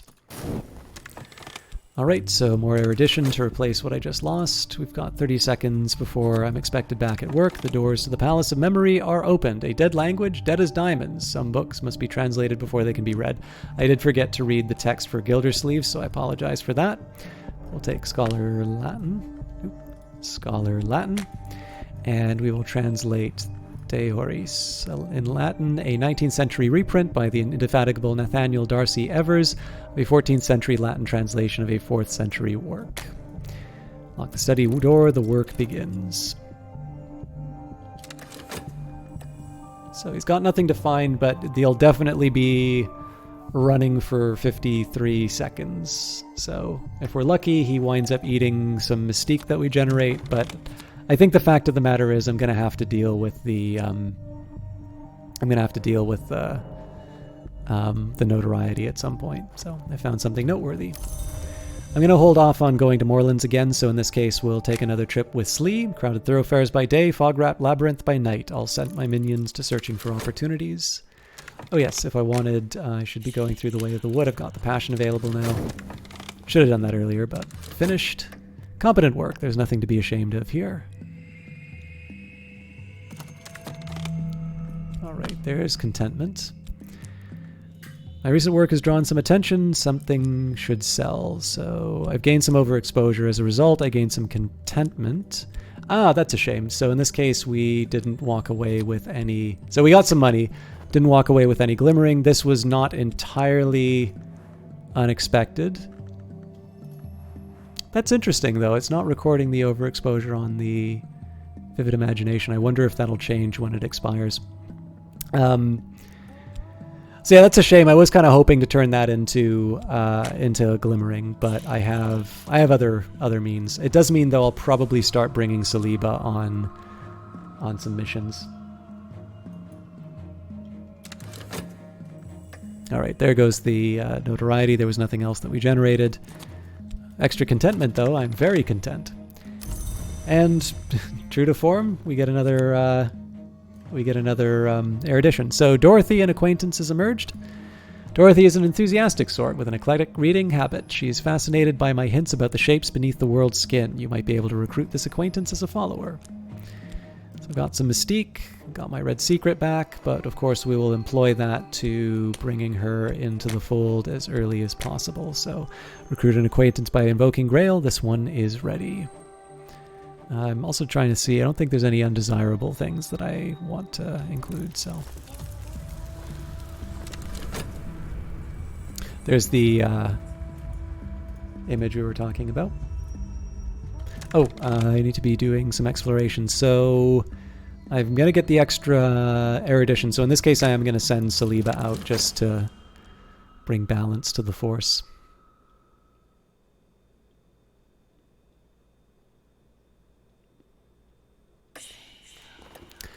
Found someone who I might pay to enact regrettable necessities. So this is just a hulking fellow, 3 edge. Not terrible, but I don't really need those services, and generally employing edge services will result in some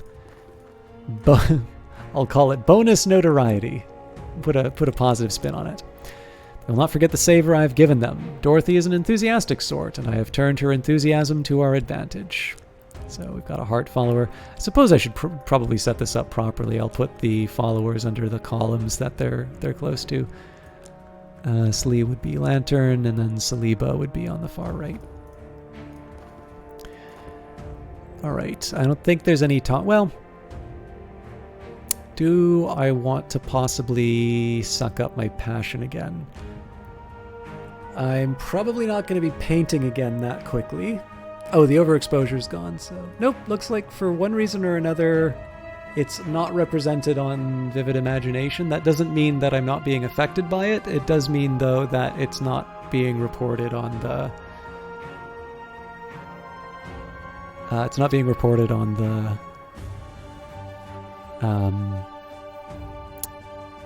the card. So I'll want to study the 2 erudition to turn that into a lesson learnt, although I seem to have plenty of time for that. I do need to generate another glimmering, which might count. Ah, yes, okay, so that's why I want to read Deoris right away. Saliba might generate a glimmering as a result. Yes, okay, so I actually don't have any irons in the fire in terms of generating glimmering. Next up, is it a bad thing if I generate more mystique? Not really. I've got 3 minutes. Yeah, okay, let's, I'm going to roll the dice on this one. Let's speak of esoteric matters. Of course, the fact we're speaking about Grail may mean that I generate the glimmering through other means. I prepared the text for study. So, occasional coherent catalog of secret gods. This is an English translation of a volume dealing with the powers of the wood. So we'll study that right away. This volume deals mostly with the hours of the wood, the moth, the black flax, the ring yew, among others.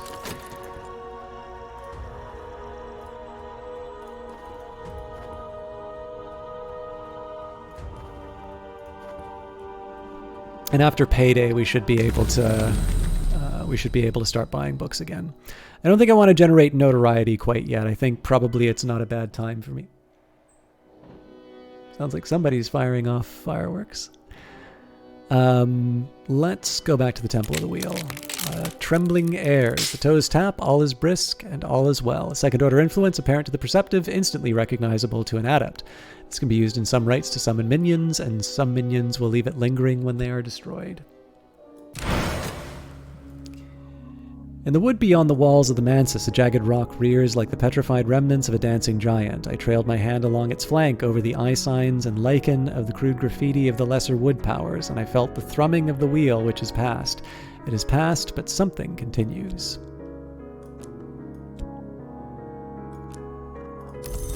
Alright, so some exhausted passion, although if I want, I can go back. Actually, you know what? I think I'm going to go straight back to the... No, I'm not. That's a shame, actually. My passion's gonna get sucked up, and I bet I'm not gonna have that in time. Oh well, my fault for not being a little more careful. I'm gonna go fall into the realm of dream. I may get a glimmering, I may get a dread.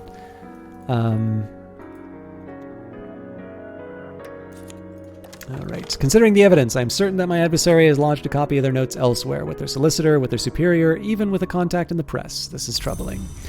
So I don't need to worry too much about the tentative evidence right now. It does take a... It stays around. It's something that I need to be aware of, but as long as I don't generate another notoriety, I'll be fine.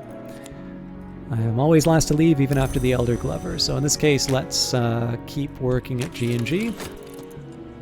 I do want to be careful with the erudition and the lesson learned. I've only got 2 minutes left on the lesson learned, so I'm going to be...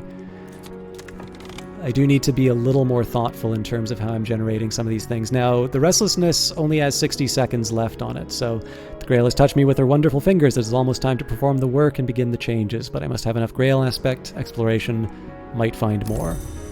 So, in this case here, this is definitely going to turn into Dread.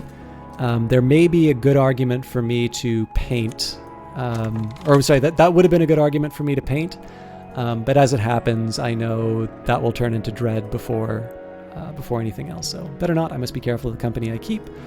Here's the question. Do I want to go to Moorlands and buy a book, or do I want to try and provoke Grail happenings? I think I'm actually going to do one, no, see, the thing is that if I explore, I don't actually gain anything. I'm not going to hire anyone, so it is still better for me to go to Moorlands.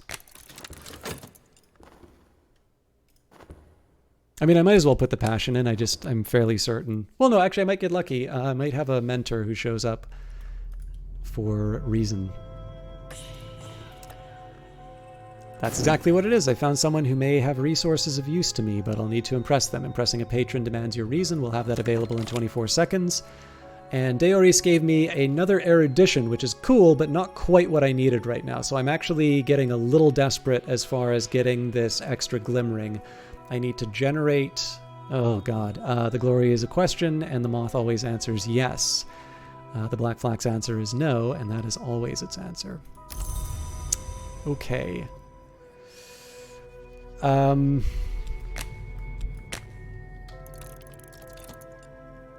that's a minute, but then if I read the collection of poetry, that's going to fall down to another glimmering. I still think I made the right choice here, but I definitely blew it as far as getting the most from the lesson learned. I probably should have just read the essay, or the book of poetry, and left it at that.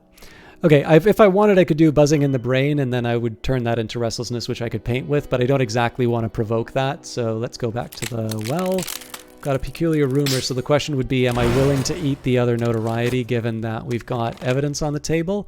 And I don't think I am. So many things rise from the well in the wood. Last night, it was a swarm with wormy roots. The trees clustered and whispered. Perhaps they were welcoming the influx. I found a sleeping snow and stared in the roots. I helped them struggle free, and when they wake, they will recall my face as I do there. Oh, cool, yeah, we're back to the point where everybody's telling me to play the game again. So that's it. We're done for tonight. What we'll be doing next time we stream is... So one thing I did kind of want to try and finish by the end of this playthrough, and I'm already a little bit over, so...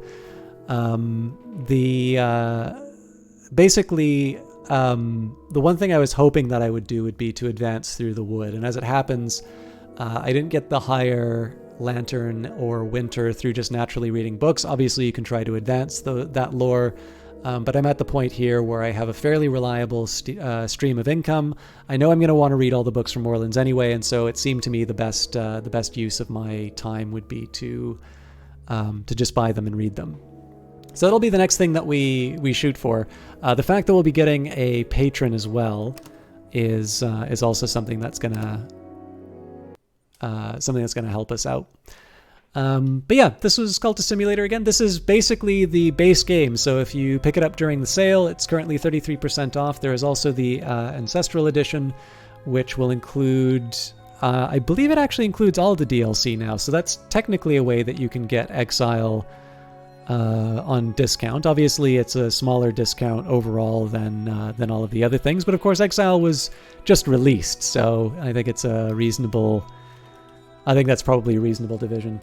So it seems to be that people still want to keep seeing this game, so we'll carry on with this Aspirate playthrough to a logical end. That may mean, I mean, if I get imprisoned by the Suppression Bureau, if any of these other things come up, I'll run with the game the way. The way it naturally happens. I don't particularly feel like I would run into a quote-unquote bad ending, but it's not. I probably shouldn't be sitting around assuming that I'm untouchable in this game. So I'm just going to take a second here and find someone to host.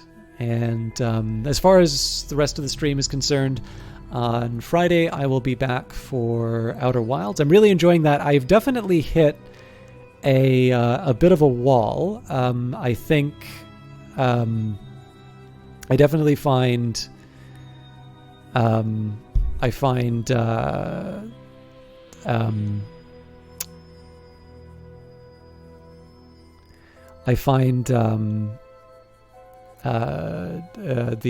hourglass to be, that's kind of a bit of a struggle, if I'm totally honest. Sorry, I'm just trying to decide who I want to. I've got a few people live. I'm just trying to find out who.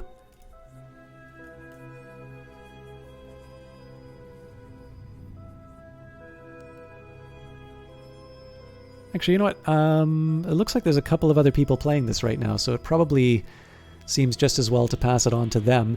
I'm going to let you guys know a few... I'll let you know a few streamers who are streaming right now. So Uncle Cranky is currently doing Path of Exile. Ponce has been playing Fall Break, I think it's called. Fall Seal, Arbiter's Mask, for a while. Ponce is definitely a really friendly guy who I know from Vancouver. That game isn't quite my cup of tea, at least a little bit that I saw him playing, but that's fine. I don't want to take my preferences and assume that's true for everyone.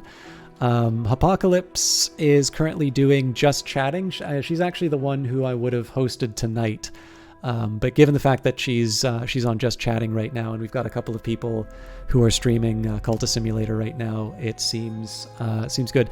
I would particularly like to recommend Love Lust Games.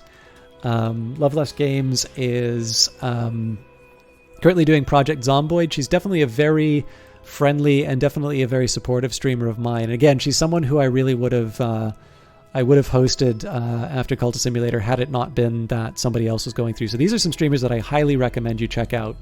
But the person we're raiding tonight is Baby Gloom. So as with a lot of things that I host because of games, I don't know who this streamer is. I don't know how familiar they are with Cultist Simulator. They have listed it as casual playthrough.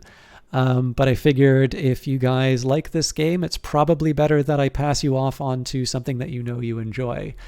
So please treat them well. And as far as I'm concerned, Outer Wilds back on Friday, and then Monday we'll be back for a Paradox game, probably Stellaris.